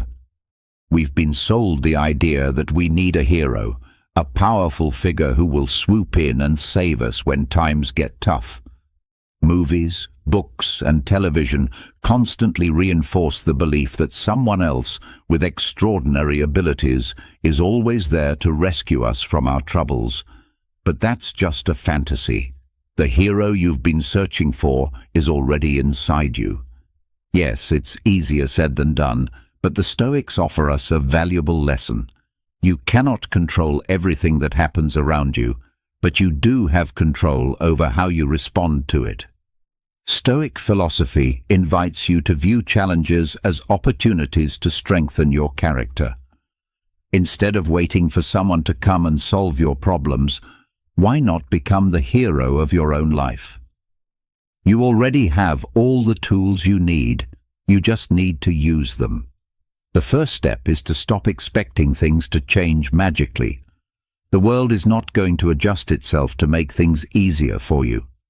While it's true that life is filled with difficulties, sometimes overwhelming ones, once you realize that the only thing you can truly control is your attitude, everything will shift. This is where the magic lies. You have the power to turn every difficulty into a lesson for personal growth. To start, recognize that you are responsible for your own life. Instead of looking around for someone else to solve your problems, look inward and ask yourself, what can I learn from this? How can I grow through this difficulty? Life will never be perfect, but at least you can control how you choose to respond. Make your challenges the raw material for your evolution. It won't always be easy, but that is the key difference between being a passive observer of your life and becoming the protagonist. Remember, power doesn't come from outside, it comes from within. If you let your thoughts and emotions control you, your life will always be at the mercy of what happens around you. But if you take control, you will become the hero of your own story, rising after every fall. There's no need to rely on someone else for strength. You already have everything you need to move forward. You just need to learn how to use it. Be the hero of your life without depending on anyone else for success. Life is yours, and only you have the power to decide what to do with it. So the next time you feel lost or in need of external help, remember that everything you need is right in front of you, your own strength. As Lao Tzu once said, the hero you seek won't come to save you because you were never in danger. You just needed to realize that you were always safe. Have you ever felt like you're carrying a huge weight on your shoulders even though you're surrounded by people? It's like carrying an invisible backpack full of stones, draining relationships, thoughts that never let you breathe, worries that add up to nothing. The good news is that you don't need anyone else to help you carry that burden. You can stop carrying that backpack on your own. This is where emotional minimalism comes in. But don't worry, I'm not talking about cutting people out of your life. I'm talking about learning to let go of what you really don't need. And believe me, it's not as complicated as it seems. Emotional minimalism is like doing a spring cleaning for your mind. You take a moment to assess what you've accumulated over time. Friendships that no longer bring you joy, thoughts that get stuck in your mind like an annoying song, or fears that make no sense. Stoic philosophy teaches the power of focusing only on what we can control, and that includes our emotions and relationships. If something or someone doesn't bring you peace, do you really need it in your life? Imagine being surrounded by people who constantly drain your energy. It's like being at a party where everyone is talking, but no one is listening. Every time you try to express yourself, someone adds more weight to your shoulders without you even realizing it. The worst part is that you get used to it, until one day you can't carry it any longer. The key is to identify the relationships and thoughts that steal your energy and learn how to let go of them without feeling guilty. So how can you start? The first step is to recognize if someone or something is leaving you drained. Start by questioning what it truly brings to your life. Sometimes we cling to things simply because we're used to them, but in reality, this extra weight is only holding us back. The same goes for expectations, those that tell us we need to be someone we're not or have something we don't. Here's the truth. You don't need all that. The Stoics understood this well. If you learn to free yourself from what you cannot control, you liberate yourself from unnecessary suffering. You don't need others to validate you or the world to bend to your wishes. Accepting that you are enough, just as you are, is a huge step. The next step is a bit radical but effective. Start saying no. Sometimes the greatest gift you can give yourself is learning to reject what doesn't serve you. It's not about being selfish, it's about protecting your energy. When you let go of what drains you, you create space for what truly nourishes you. So, how do you live without all the emotional baggage? Start by identifying what drains you and let go of what you don't need. Don't feel obligated to carry the expectations or emotions of others. In the end, the only thing you need in your life is what helps you become your best version. The rest is just noise. If you want to find peace, stop searching for it outside yourself. Look inward and let go of everything that hinders your happiness. The path to emotional minimalism is not easy, but with each step you will feel lighter and freer. As Brian Tracy once said, you don't need anyone else in your life to be happy, just yourself.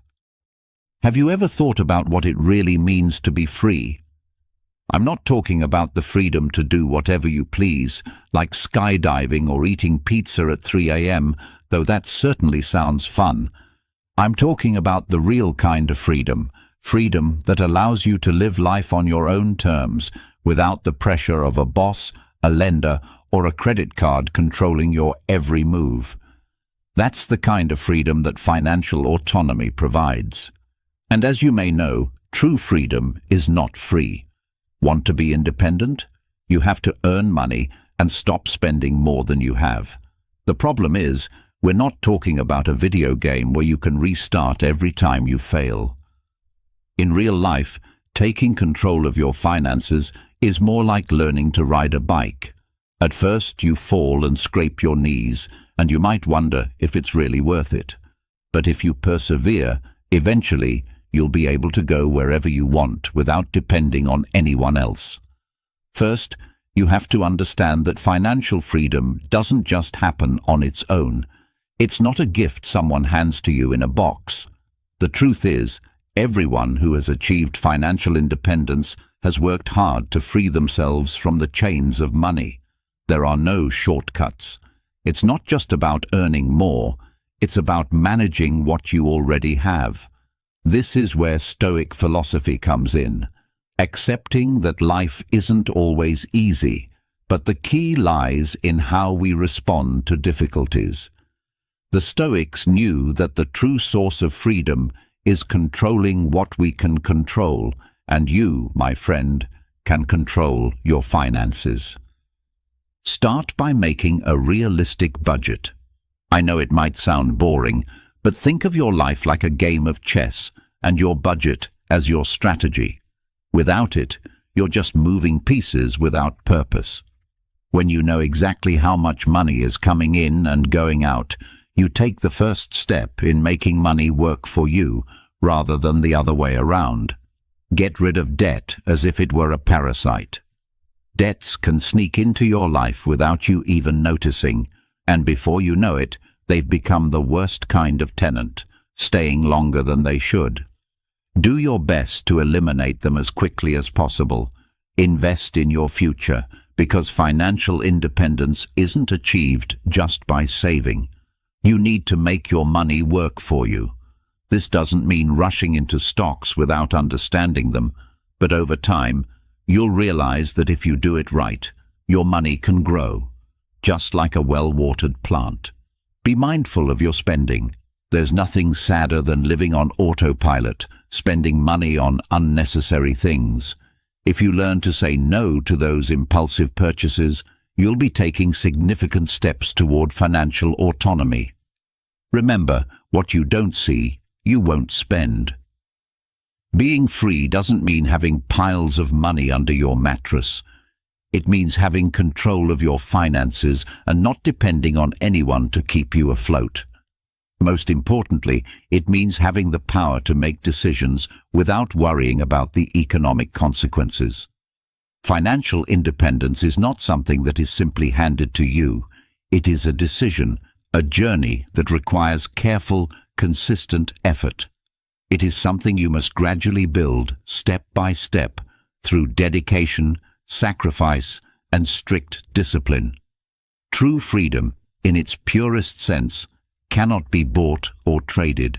It is earned. This is a truth that I am here to share with you, my friend. Real freedom doesn't come from what you own, but from your ability to manage what you have. Your happiness is not determined by others, but by how you control and manage your own thoughts, actions, and emotions. It is quite fascinating how, almost without realizing it, we often give away the keys to our happiness to others. We do this with the hope that if someone else takes care of our emotional needs, life will become easier. We tend to think that if we have the right person by our side, everything else will fall into place. But what if I told you that your happiness has nothing to do with other people? In reality, you are the sole owner of your happiness. I know it may sound strange, but keep reading, and you will begin to understand. The truth is that no matter how hard we try, we cannot control the emotions of others, and we certainly cannot place the responsibility for our happiness in their hands. Think about it. What happens if the person you expect to make you happy decides not to fulfill that role? Or worse, what if you become someone who constantly seeks approval from others to feel good about yourself? That kind of happiness, based on external validation, is unstable and unreliable. It is like trying to build a house on sand. No matter how many times you decorate the exterior, the foundation remains weak and unsteady if it is not grounded in self-control and personal understanding. Acknowledging that happiness is within your own hands is empowering, but it is important to recognize that achieving this internal peace is not easy. It requires deep and consistent effort to stop placing the responsibility for your well-being in the hands of others. The first step is understanding this truth. You must learn to be content with yourself without depending on external sources. While you may not have control over the things that happen around you, you do have control over how you respond to them. It's not about avoiding life's challenges, but about learning to navigate through them with the serenity that comes from knowing that everything is temporary, and you, at your core, will remain strong and resolute.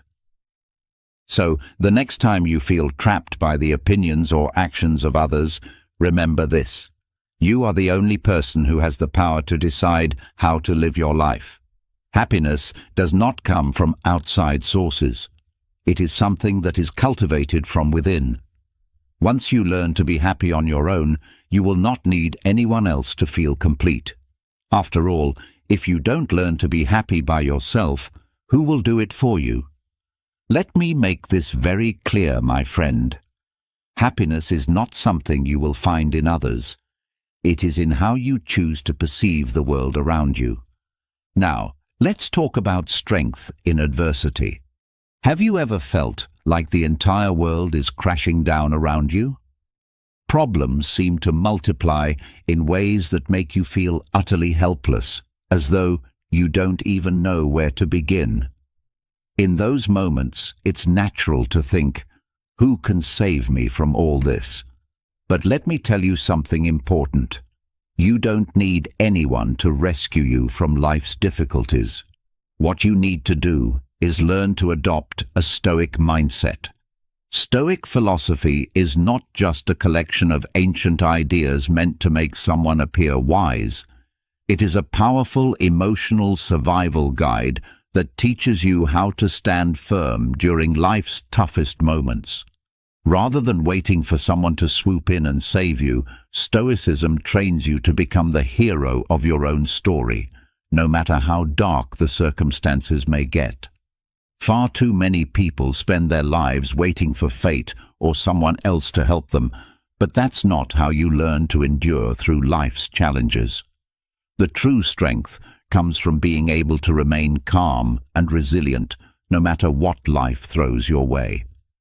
The Stoics, who lived during times of war and great turmoil, understood that nothing outside of ourselves can truly bring us down, only what we allow to affect us.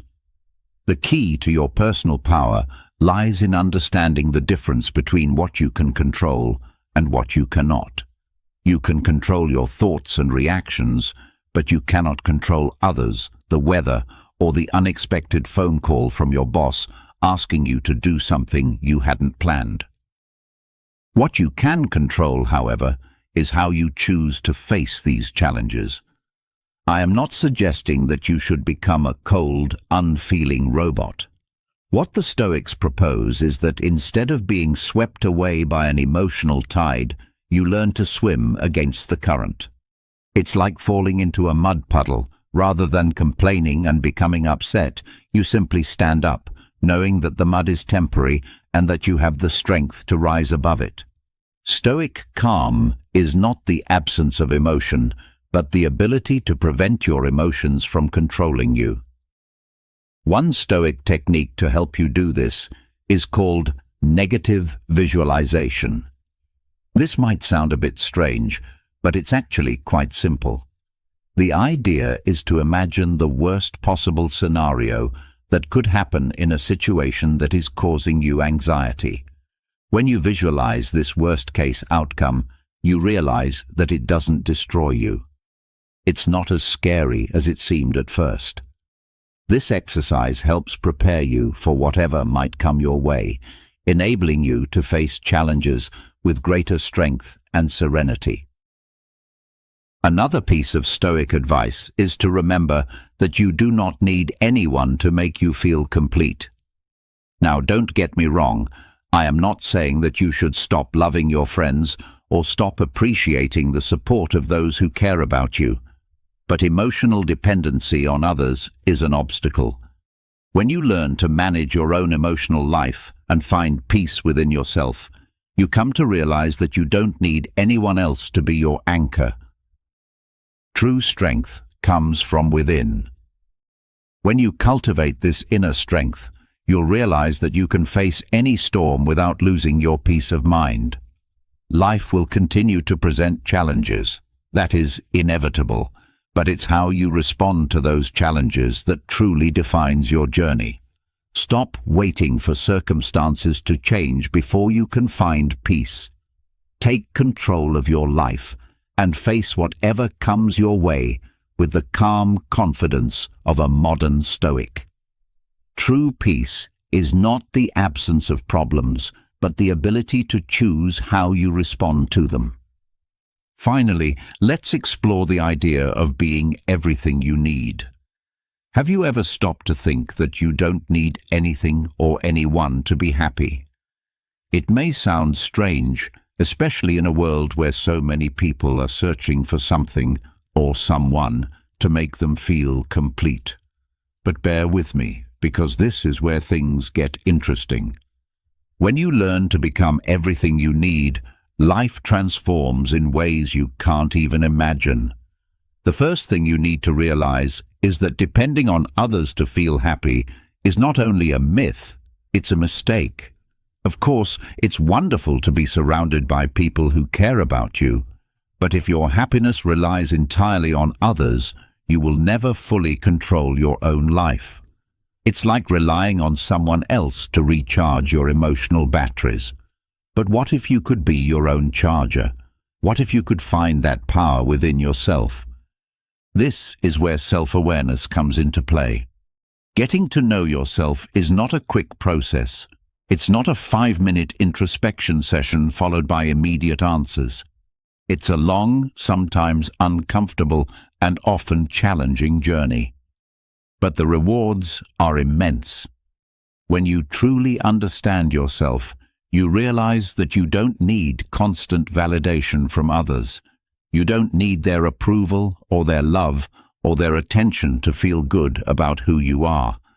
The key is learning to live fully and independently, not in the sense of being alone, but in the sense of being content with your own company. When you no longer depend on others to define your worth, you will find true freedom. The Stoics understood this principle well. Stoic philosophy teaches that we cannot control what happens around us, but we can control our response to it.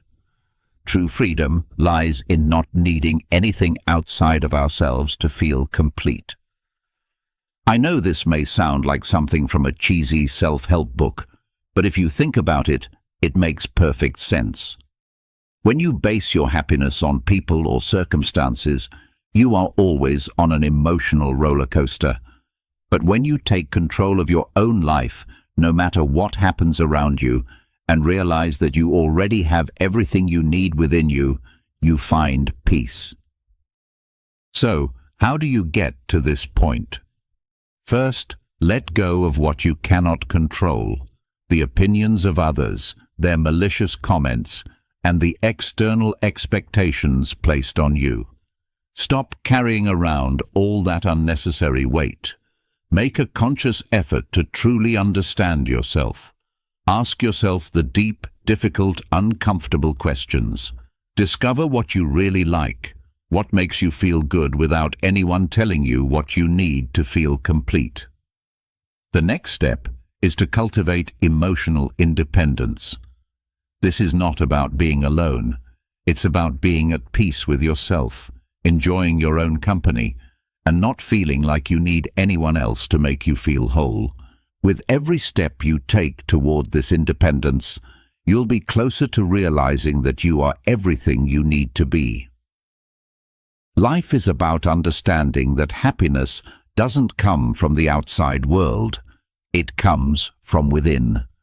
When you stop needing others to define your worth, you realize that everything you've been searching for, you already have. And that, my friend, is true freedom. No matter how painful it may seem, I'll make it clear to you.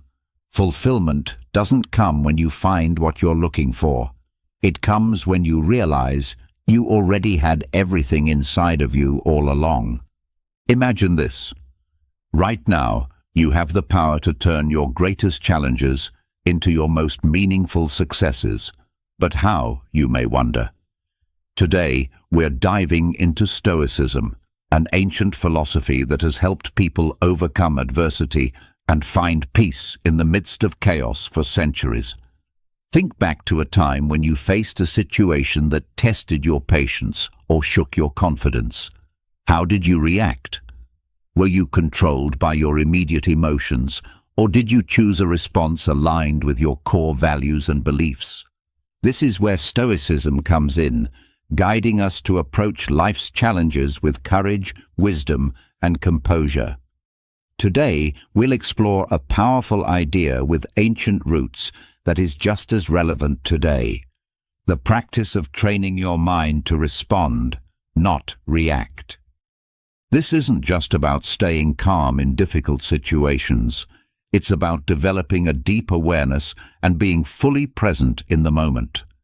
This helps you move through life's ups and downs with intention and grace. The Stoics, ancient thinkers known for their practical outlook on life, had much to say on this topic. They believed that while we can't control what happens to us, we can control how we interpret and respond to those events. Stoicism encourages us to focus on what's within our power, teaching us to detach from external circumstances and ground ourselves in reason and choice.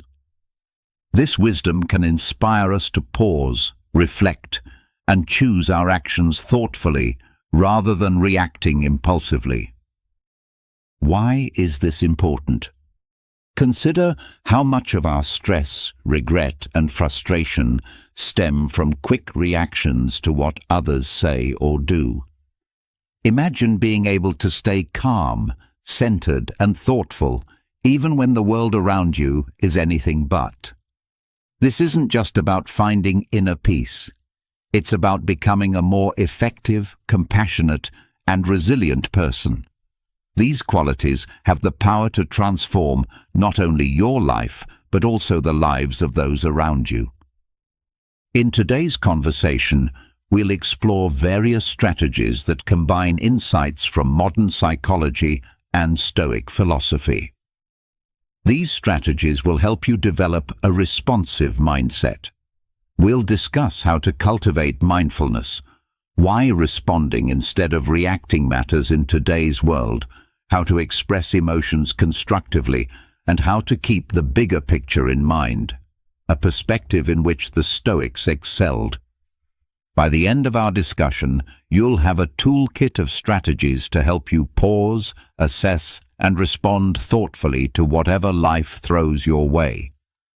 Together, we'll learn to anchor ourselves in the wisdom of Stoicism and the power of our own minds to choose how we respond, transforming our experiences and interactions for the better. As we explore the essence of responding over reacting, we enter a space where every thought and action is intentional, echoing the timeless teachings of Stoicism.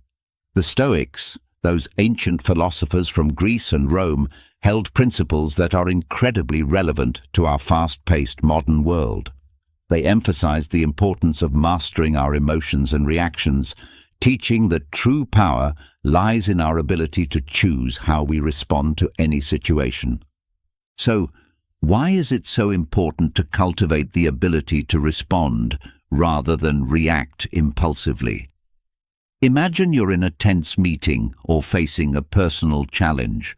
The natural instinct is often to react immediately, driven by a surge of emotions. While this reaction is instinctive, it's rarely in our best interest. Over time, reactive behavior can escalate conflicts, damage relationships, and lead to decisions we regret. This is where Stoic wisdom proves invaluable. The Stoics advocated for living in harmony with nature and reason, emphasizing that every action should be guided by virtue and rational thought. By adopting this philosophy, we learn to observe our initial impulses, analyze them with reason, and choose actions that align with our core values and long-term goals. Responding instead of reacting means taking a moment to pause when faced with a triggering situation. It's about stepping back to reflect, not only on the external event, but also on your internal response. This pause gives you the opportunity to consider different outcomes and choose the one that is reasoned, balanced, and most importantly, under your control. In practicing this Stoic approach, you're not ignoring or suppressing your emotions. Rather, you acknowledge them, understand their roots, and then decide whether and how they should influence your actions. This process empowers you to engage with the world in a way that preserves your inner peace and integrity, no matter what happens externally. However, the benefits of responding over reacting extend beyond personal peace. It also improves the quality of your relationships, strengthens your leadership, and enhances your resilience in the face of adversity. When you respond thoughtfully, you show respect, understanding, and empathy for others' perspectives, fostering more meaningful and productive interactions. Embarking on the journey to train your mind requires more than just good intentions. It demands intentional and sustained effort, much like the practices advocated by the Stoics. Their timeless wisdom offers valuable guidance for cultivating a responsive rather than reactive mindset in our modern world. Let's first explore the importance of self-awareness, a key pillar of Stoic philosophy. The Stoics stressed the need for introspection and understanding one's own thoughts and motivations. In this context, self-awareness means developing a keen understanding of your mental and emotional states. When you're aware of your thoughts and feelings, you're better equipped to manage them effectively. This heightened awareness helps you recognize the onset of emotional reactions and take the crucial first step toward choosing a more reasoned response. Next, we'll explore the practice of pausing, a simple yet powerful strategy. Marcus Aurelius, the Stoic emperor, often spoke of the space between stimulus and response, the moment when we have the power to choose our actions. By cultivating the habit of pausing, we gain the ability to make more intentional, thoughtful decisions in the face of life's challenges. This brief pause can be filled with a deep breath, a moment of reflection, or a short meditation. In this space, we can connect with our inner Stoic, asking ourselves what virtue is needed in the moment and which response aligns with our highest self. Another key strategy is reframing our perspective, a technique the Stoics used to maintain equanimity during difficult times. Reframing involves consciously choosing to view a situation from a new angle, one that reduces its emotional impact and reveals alternative ways to approach it. For example, rather than seeing a challenging work situation as a threat, you might reframe it as an opportunity for growth and resilience. By shifting our narrative, we change our emotional responses and open up new possibilities for action. The Stoics also emphasized focusing on what we can control and letting go of what we cannot. By practicing this principle, we learn to direct our energy where it matters most, responding to our thoughts and actions while accepting external events as they happen. This doesn't mean being passive or indifferent. Rather, it's about recognizing where our true power lies and acting with intention and integrity. Finally, consistent self-reflection and adjustment are essential for training the mind. The Stoics practiced daily self-examination, evaluating their actions and progress toward virtue. Similarly, we can end our day by reflecting on our responses, celebrating the moments we chose thoughtful actions, and learning from times when we fell into reactivity. This continuous process of self-assessment and improvement helps us build a responsive mindset and cultivate the wisdom and balance central to Stoicism. By incorporating these strategies into our daily lives, we honor the Stoic legacy while empowering ourselves to live with more purpose, calm, and effectiveness. Through consistent practice, we can reshape our minds, guiding them to respond in ways that reflect our deepest values and aspirations. At its core, mindfulness is about cultivating a deep awareness of the present moment. It involves observing our thoughts, emotions, and sensations without judgment, which allows us to gain insight into their nature and influence. By practicing mindfulness, we align with the Stoic goal of living with awareness and intention, grounding ourselves firmly in the now. Mindfulness practices for a Stoic life. The only moment we truly have the power to act is the present. One effective way to cultivate mindfulness is through focused attention exercises like breath meditation. By simply observing our breath, each inhale and exhale, we strengthen our ability to concentrate and bring our attention back to the present whenever it wanders. This practice isn't just about relaxation, it's training for the mind, improving our ability to stay focused and present amidst life's distractions. Another key mindfulness practice is mindful observation, which can be applied to any activity. Whether you're eating, walking, or performing routine tasks, you can practice being fully engaged in the moment, observing each aspect with curiosity and openness. This enhances the experience itself and also strengthens your ability to stay focused and responsive in various situations. Body scan meditation is another powerful technique that fosters both body awareness and presence. By slowly scanning through different parts of the body, we develop a deeper connection with our physical selves while also recognizing and releasing built-up tensions and emotions. This practice mirrors Stoic reflection on the body's nature and emphasizes not letting physical sensations overly influence our rational minds. Incorporating mindfulness into our interactions with others can also transform our relationships and communication.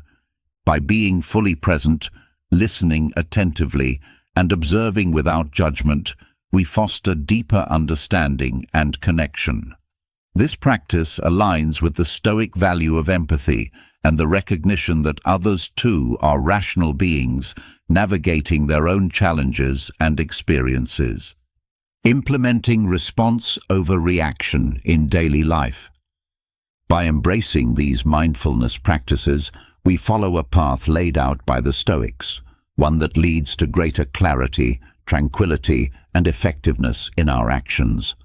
As we cultivate a mindful presence, we equip ourselves with the tools to respond to life's challenges with grace, wisdom, and composure, embodying the best of Stoic-inspired living.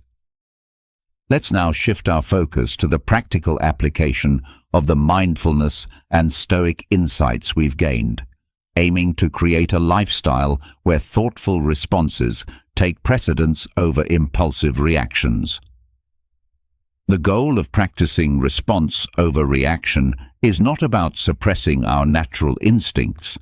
Instead, it's about deepening our engagement with life in line with the Stoic virtue of living with intention and rational thought.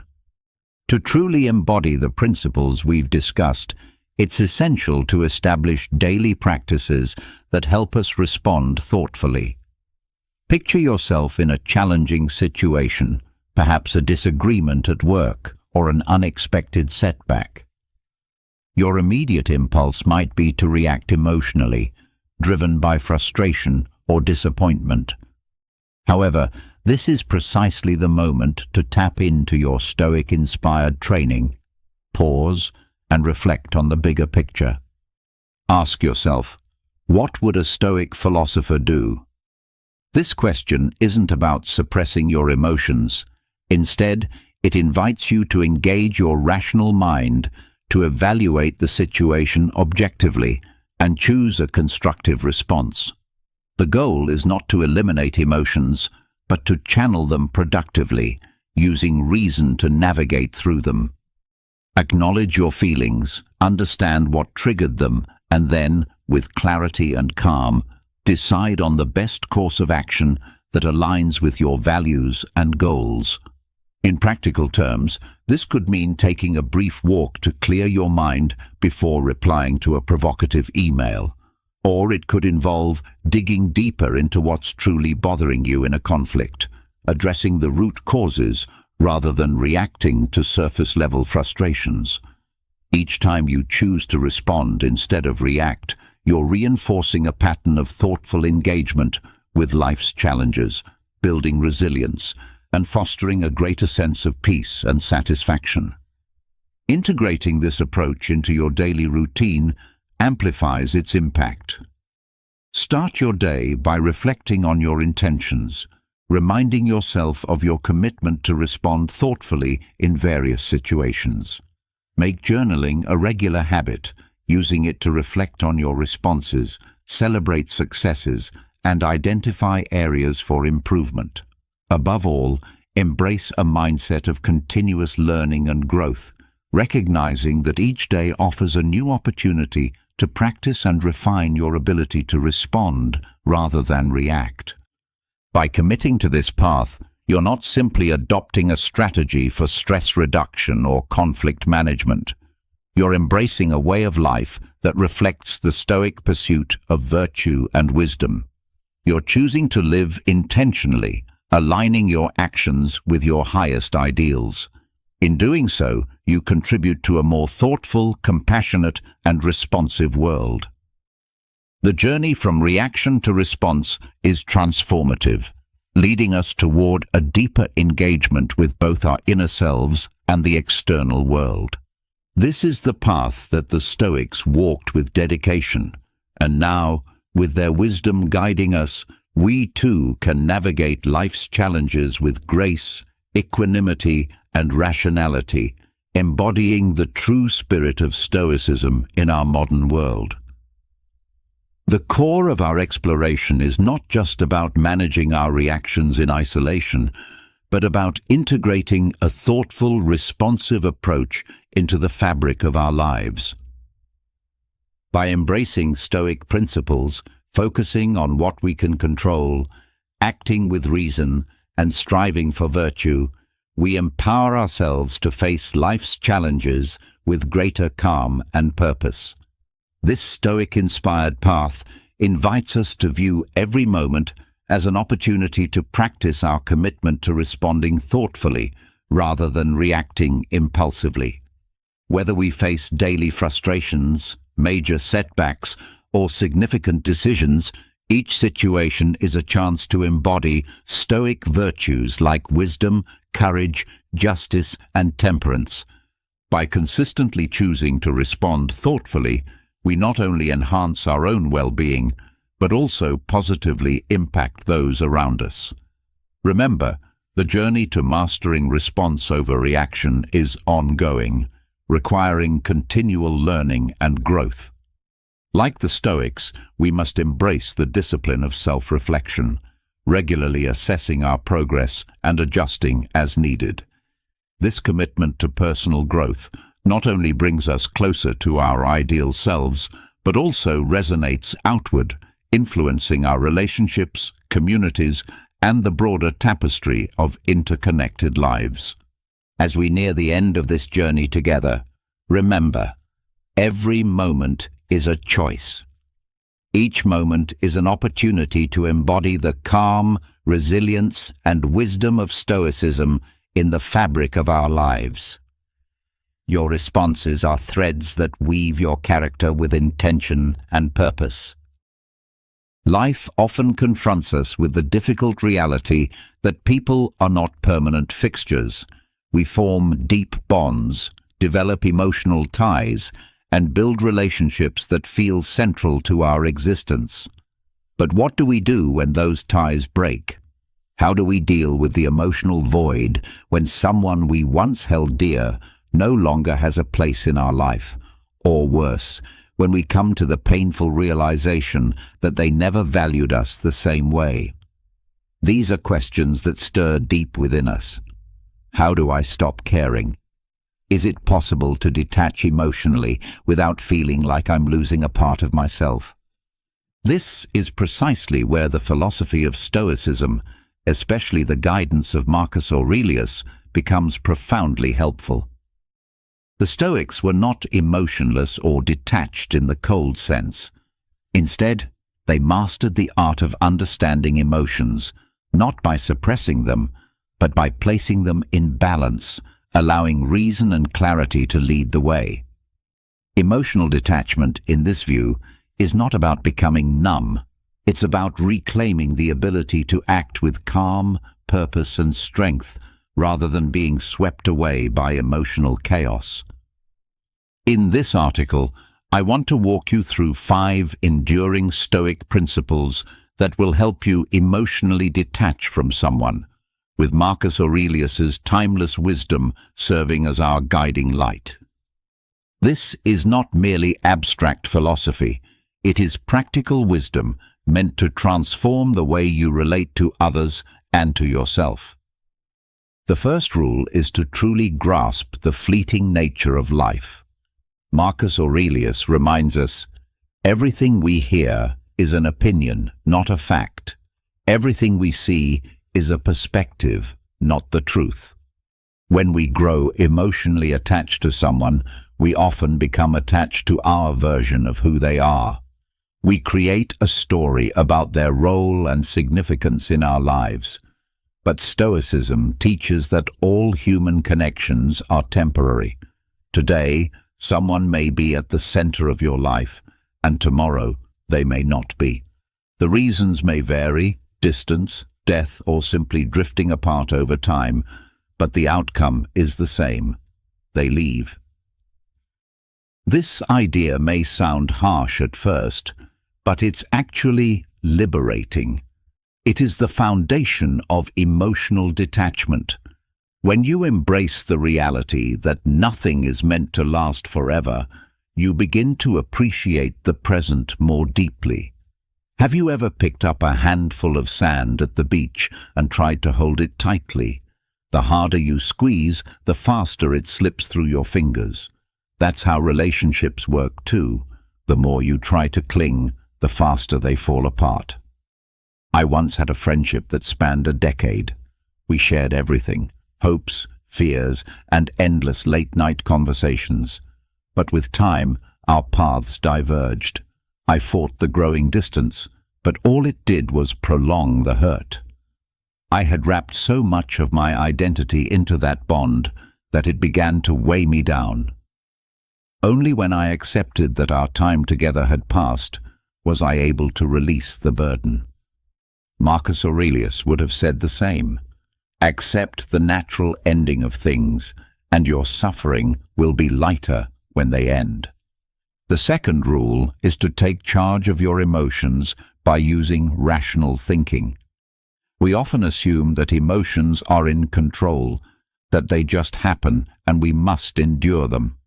Sadness, anger, heartache, these emotional responses can feel overwhelming, especially when tied to someone we care deeply about. But here's the truth. Emotions are not facts. They are the result of your thoughts, your beliefs, and the way you choose to interpret events. Marcus Aurelius and other Stoic thinkers firmly believed in the power of the mind to shape emotional experience. You have power over your mind, not outside events. Realize this, and you will find strength. He wrote that emotional detachment begins with the realization that your mind has the ability to control your emotional state. The thoughts you entertain about someone can either stir up a storm within you or bring calm to those same emotional waves. Imagine you're in the aftermath of a breakup, feeling emotionally wrecked, looping past conversations in your mind, obsessing over every word, every moment, and asking yourself, why did this happen? Or, how could they move on so easily? The Stoic response invites you to redirect that energy. Rather than handing your emotions the steering wheel, ask yourself, what are the facts? And how else can I view this situation? The goal is to intentionally choose thoughts that liberate you from suffering, not those that intensify it. Reflect on this for a moment. When something upsetting happens, when you argue with someone you care about, when you feel dismissed, when you're disappointed, what's the first thing you do? You interpret the situation and assign meaning to it. But in truth, it isn't the event itself that causes your emotional distress. It's the way you choose to perceive it. Marcus Aurelius once said, "The soul becomes dyed with the color of its thoughts."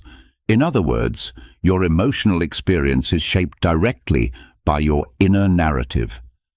Let's say you send a heartfelt message to someone you care deeply about, maybe a friend, a partner, or a family member, and hours go by without a response. Instantly, your mind kicks into overdrive.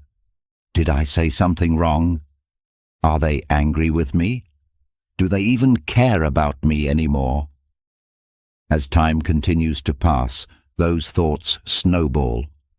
What starts as mild concern grows into irritation, maybe even anxiety or resentment. But ask yourself, what's the actual truth in this scenario? Is it the delay that's truly causing your emotional upheaval, or is it the story you're telling yourself about that delay? The Stoic approach teaches us to pause and challenge these reflexive emotional responses with rational thought. What do you actually know? The only confirmed fact is that they haven't responded yet. Everything else is built on assumption. Rather than letting your emotions spiral, you pause. You acknowledge that your feelings, whether they're of fear, sadness, or rejection, don't stem from the reality of the situation, but from your thoughts about it. Marcus Aurelius advised, question your thoughts. Don't accept them blindly as the truth. I experienced this lesson firsthand with a close friend. We had been talking about something meaningful, and then suddenly they stopped replying. At first, I dismissed it, but as the hours passed, I felt a creeping sense of worry. I started to think, maybe they're upset with me. Maybe I said the wrong thing. By the time night fell, I had convinced myself the friendship was falling apart. I was tangled in a mess of worry, guilt, and frustration.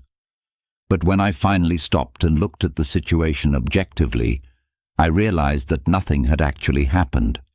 My friend had simply gotten caught up with life. When I calmly reached out the next day, they replied with ease, unaware of the emotional storm I had stirred up within myself. In that quiet moment of self-awareness, I recalled Marcus Aurelius's timeless wisdom.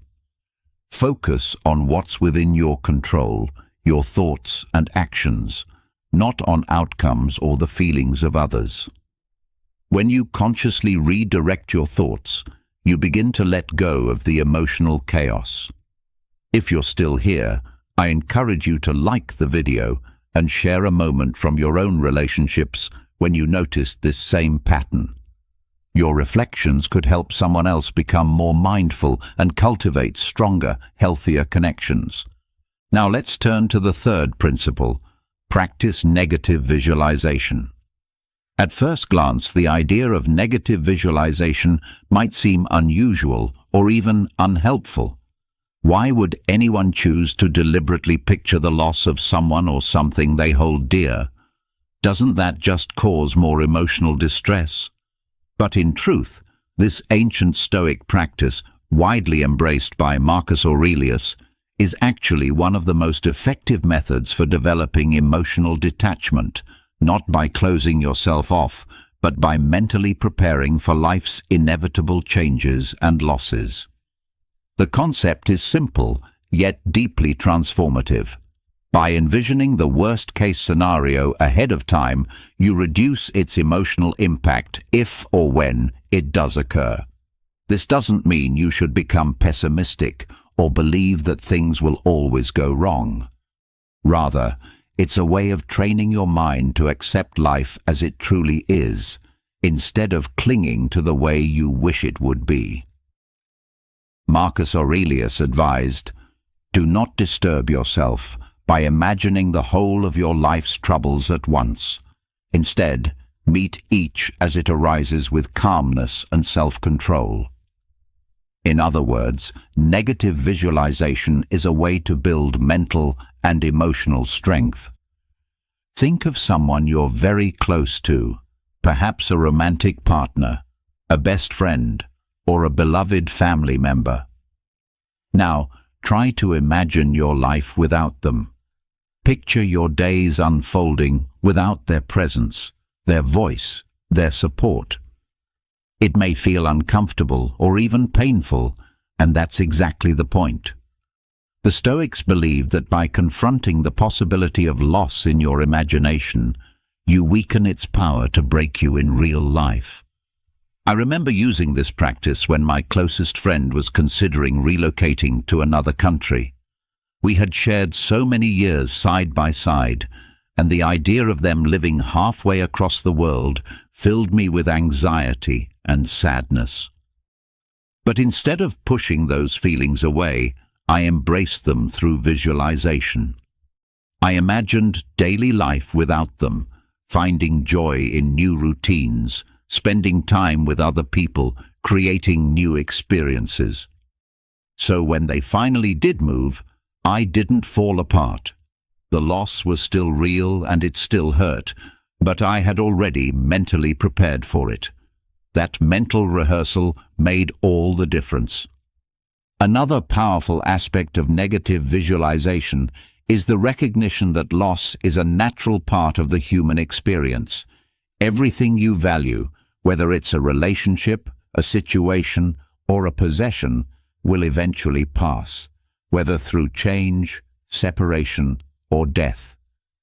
This isn't meant to be a depressing realization, but a freeing one. When you stop assuming that things will always remain the same, you also stop feeling entitled to their permanence. And when that sense of entitlement fades, the fear of losing those things starts to fade with it. Think about how most of us approach relationships. When we enter into one, we often assume it will last forever. We don't plan for it to end. But the truth is, there are no guarantees. The Stoic mindset doesn't ask you to give up on love or connection. It asks you to value them fully while they last, with the understanding that change is always possible. This shift in thinking allows you to love more freely and appreciate each moment for what it is, rather than trying to control or prolong it. I once found myself in a relationship where I was overwhelmed by the fear that it might end. That fear consumed me. I tried to hold on tighter, to control every detail, to protect the relationship at all costs. But when I began practicing negative visualization, something shifted. I pictured what life might look like afterward. It was hard, even painful, but it helped me to stop obsessing over keeping things perfect. It reminded me to be thankful for what I had in the present. And when that relationship eventually ended, I wasn't as shattered as I feared. I was prepared. I had already grieved the idea of loss, and that allowed me to move forward with more strength. The real value of negative visualization lies in its ability to strengthen your emotional foundation. By repeatedly imagining the worst-case scenarios, not to invite fear, but to train your mind, you become more grounded and less shaken by life's changes. You come to understand that even in the face of loss, you can survive, adapt, and find peace. And that's the true essence of emotional detachment. Not a detachment from life or love, but from the illusion that you need things to stay the same in order to be okay. Now we move into Rule 4. Focus on what you can control, one of the central pillars of Stoic philosophy. One of the fundamental teachings of Stoicism, and one of the most empowering realizations you can come to, is the understanding that there are things within your control, and there are things that are completely beyond your control. This distinction becomes especially significant when it comes to emotionally detaching from someone, as so much of the pain we experience in relationships arises from our desire to control things we simply cannot. Marcus Aurelius repeatedly stresses in his meditations the importance of focusing solely on what is within our control, our thoughts, actions, and responses. Everything else, including other people's behavior, the outcomes of situations, and the passing of time, lies outside of our influence. The more we attempt to control what we cannot, the more we subject ourselves to unnecessary suffering. Therefore, emotional detachment is not about coldly withdrawing from others, but about releasing the attachment to outcomes that are beyond our control. When you are deeply attached to someone, whether it's a romantic partner, friend, or family member, it's natural to want to influence how they feel about you. You long for them to care about you in the same way you care about them.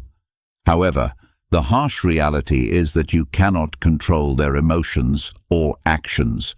You cannot make someone love you, appreciate you, or treat you as you believe you deserve to be treated. The only thing within your control is how you choose to respond to their behavior.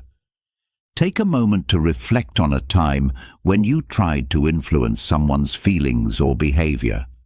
Perhaps you went out of your way to win someone's affection, or you exhausted yourself trying to prove your worth to a friend who never truly seemed to value you.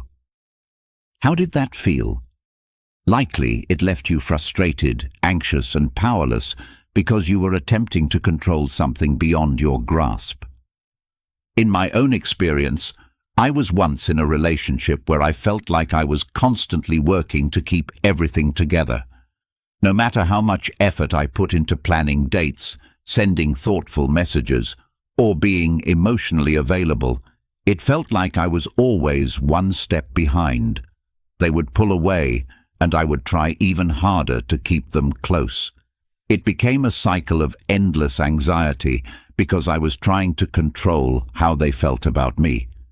But when I started to embrace the Stoic principle of focusing only on what I could control, my own actions and sense of self-worth, I began to let go of the anxiety. I came to realize that I couldn't make them love me more or treat me better. All I could control was my own response. In that moment, I chose to detach, and the relief that came from letting go of that emotional burden was immense. One of the most liberating things you can do for yourself is to embrace emotional autonomy, the understanding that your happiness, peace, and emotional stability should not be dependent on someone else's behavior or feelings. When you place your emotional well-being in the hands of another person, you give away your power. You become a prisoner to their actions, moods, and decisions. Imagine you are in a friendship where you constantly feel sidelined. Your friend no longer makes time for you as they once did, and you begin to feel neglected. Naturally, this will hurt, and you may find yourself dwelling on what you did wrong or wondering why they've pulled away. But here's the critical point. Their behavior is beyond your control. The only thing you can control is how you respond. Do you want to spend your energy chasing after someone who doesn't value you, or would you rather focus on nurturing the relationships and activities that bring you joy and fulfillment? When you shift your focus to what is within your control, your own emotional state, you begin to take back your power. You stop relying on someone else's validation or attention to feel whole. Instead, you create your own emotional balance, independent of the external circumstances around you. In my own life, I've experienced friendships where I realized I was giving far too much influence to how the other person treated me. If they were distant or dismissive, I'd feel unworthy, but if they were warm and attentive, I'd feel valued. This constant emotional roller coaster was exhausting, but when I began applying Stoic principles, I made a conscious choice to stop tying my self-worth to how others acted. I focused on nurturing my own emotional well-being, irrespective of their behavior. This didn't mean I cared less about them. It simply meant I stopped allowing their actions to dictate my inner peace. The ultimate goal of emotional detachment is not indifference, but acceptance. Acceptance of the fact that life is unpredictable, that people are unpredictable, and that no matter how much we wish we could control everything, we cannot. What we can do is accept things as they are, rather than wishing them to be something else. Imagine you're facing a breakup. You feel lost, hurt, and overwhelmed by the situation. Your mind races with questions like, what if I had done something differently? Why did this happen? Can I fix this? These are natural questions, but they're rooted in a desire to control something that has already happened, a longing to reverse the outcome. Instead of tormenting yourself with these what-ifs, the Stoic response is to accept the reality of the situation. Marcus Aurelius wrote, "The impediment to action advances action. What stands in the way becomes the way." In other words, the obstacles we face are not hindrances, but opportunities for growth. By accepting what is outside your control, you stop wasting energy trying to change the past or influence others, and instead you focus on how you can move forward. During one of the most difficult periods of my life, I experienced the sudden and painful loss of a relationship I thought was solid. At first, I was consumed by the desire to understand why it had happened and what I could have done differently. But gradually, I came to realize that the only way to find peace was to accept the situation as it was, not as I wished it would be. I couldn't change the past, and I couldn't control how the other person felt. What I could control, however, was how I responded to that loss. Instead of clinging to what was gone, I chose to embrace the present reality. And in doing so, I found strength in acceptance. Reflecting on the bigger picture is a critical aspect of emotional detachment. When you are deeply caught up in the emotions of a relationship or a challenging situation, it's easy to lose perspective. Stoic philosophy, particularly through the teachings of Marcus Aurelius, encourages us to take a step back and look at the larger picture. Aurelius often pointed out that our troubles, fears, and desires are only fleeting moments in the grand span of time.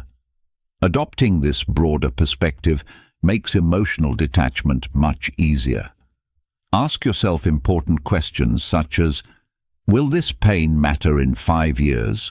Or, does this person truly define my entire existence? Shifting your focus from immediate emotional turmoil to a higher level of reflection helps you realize that much of your distress is tied to temporary circumstances. Stoicism teaches us that no single person or event should hold such sway over our emotional well-being. When you become overly attached to someone, it's easy to make them the center of your universe. Your happiness and sense of self-worth can become intertwined with their presence or absence in your life.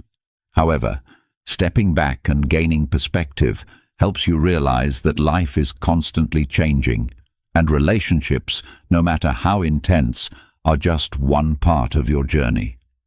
You are a complete individual with your own path, separate from anyone else's influence.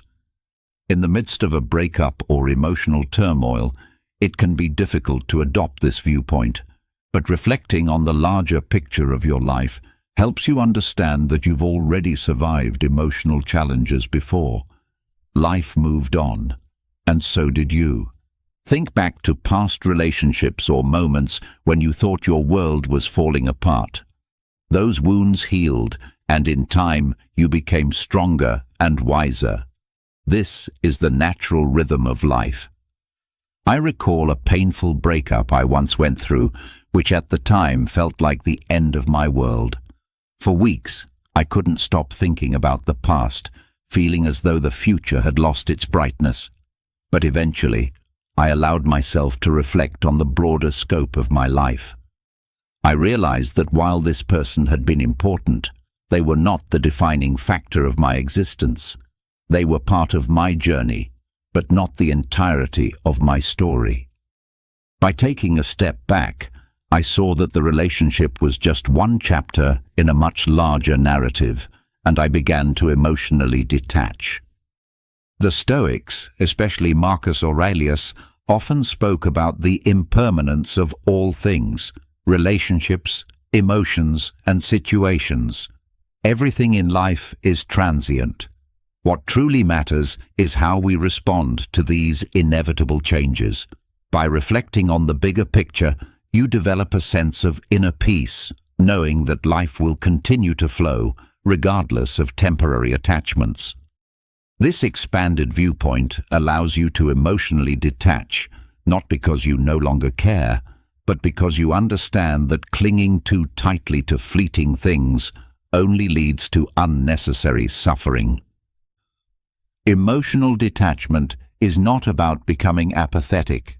It's about realizing that life is far larger than any single person, relationship, or moment of pain. By viewing your life as a vast, interconnected web of experiences, you free yourself from the narrow focus that emotional attachment can create. Ultimately, emotional detachment is not about shutting down your emotions or isolating yourself from the world. It's about building resilience and taking control over how you respond to life's inevitable changes. The Stoic path does not offer a quick fix, but instead provides a means to inner peace. By embracing impermanence, mastering your emotions through rational thought, and reflecting on the bigger picture, you will discover that emotional detachment is a form of self-liberation. So, the next time you feel yourself gripping too tightly to someone or something, ask yourself, do I control my emotions, or do they control me? Emotional freedom awaits those who dare to let go. Seneca's wisdom reminds us again that joy lies in experiencing the present moment without becoming attached to uncertain outcomes.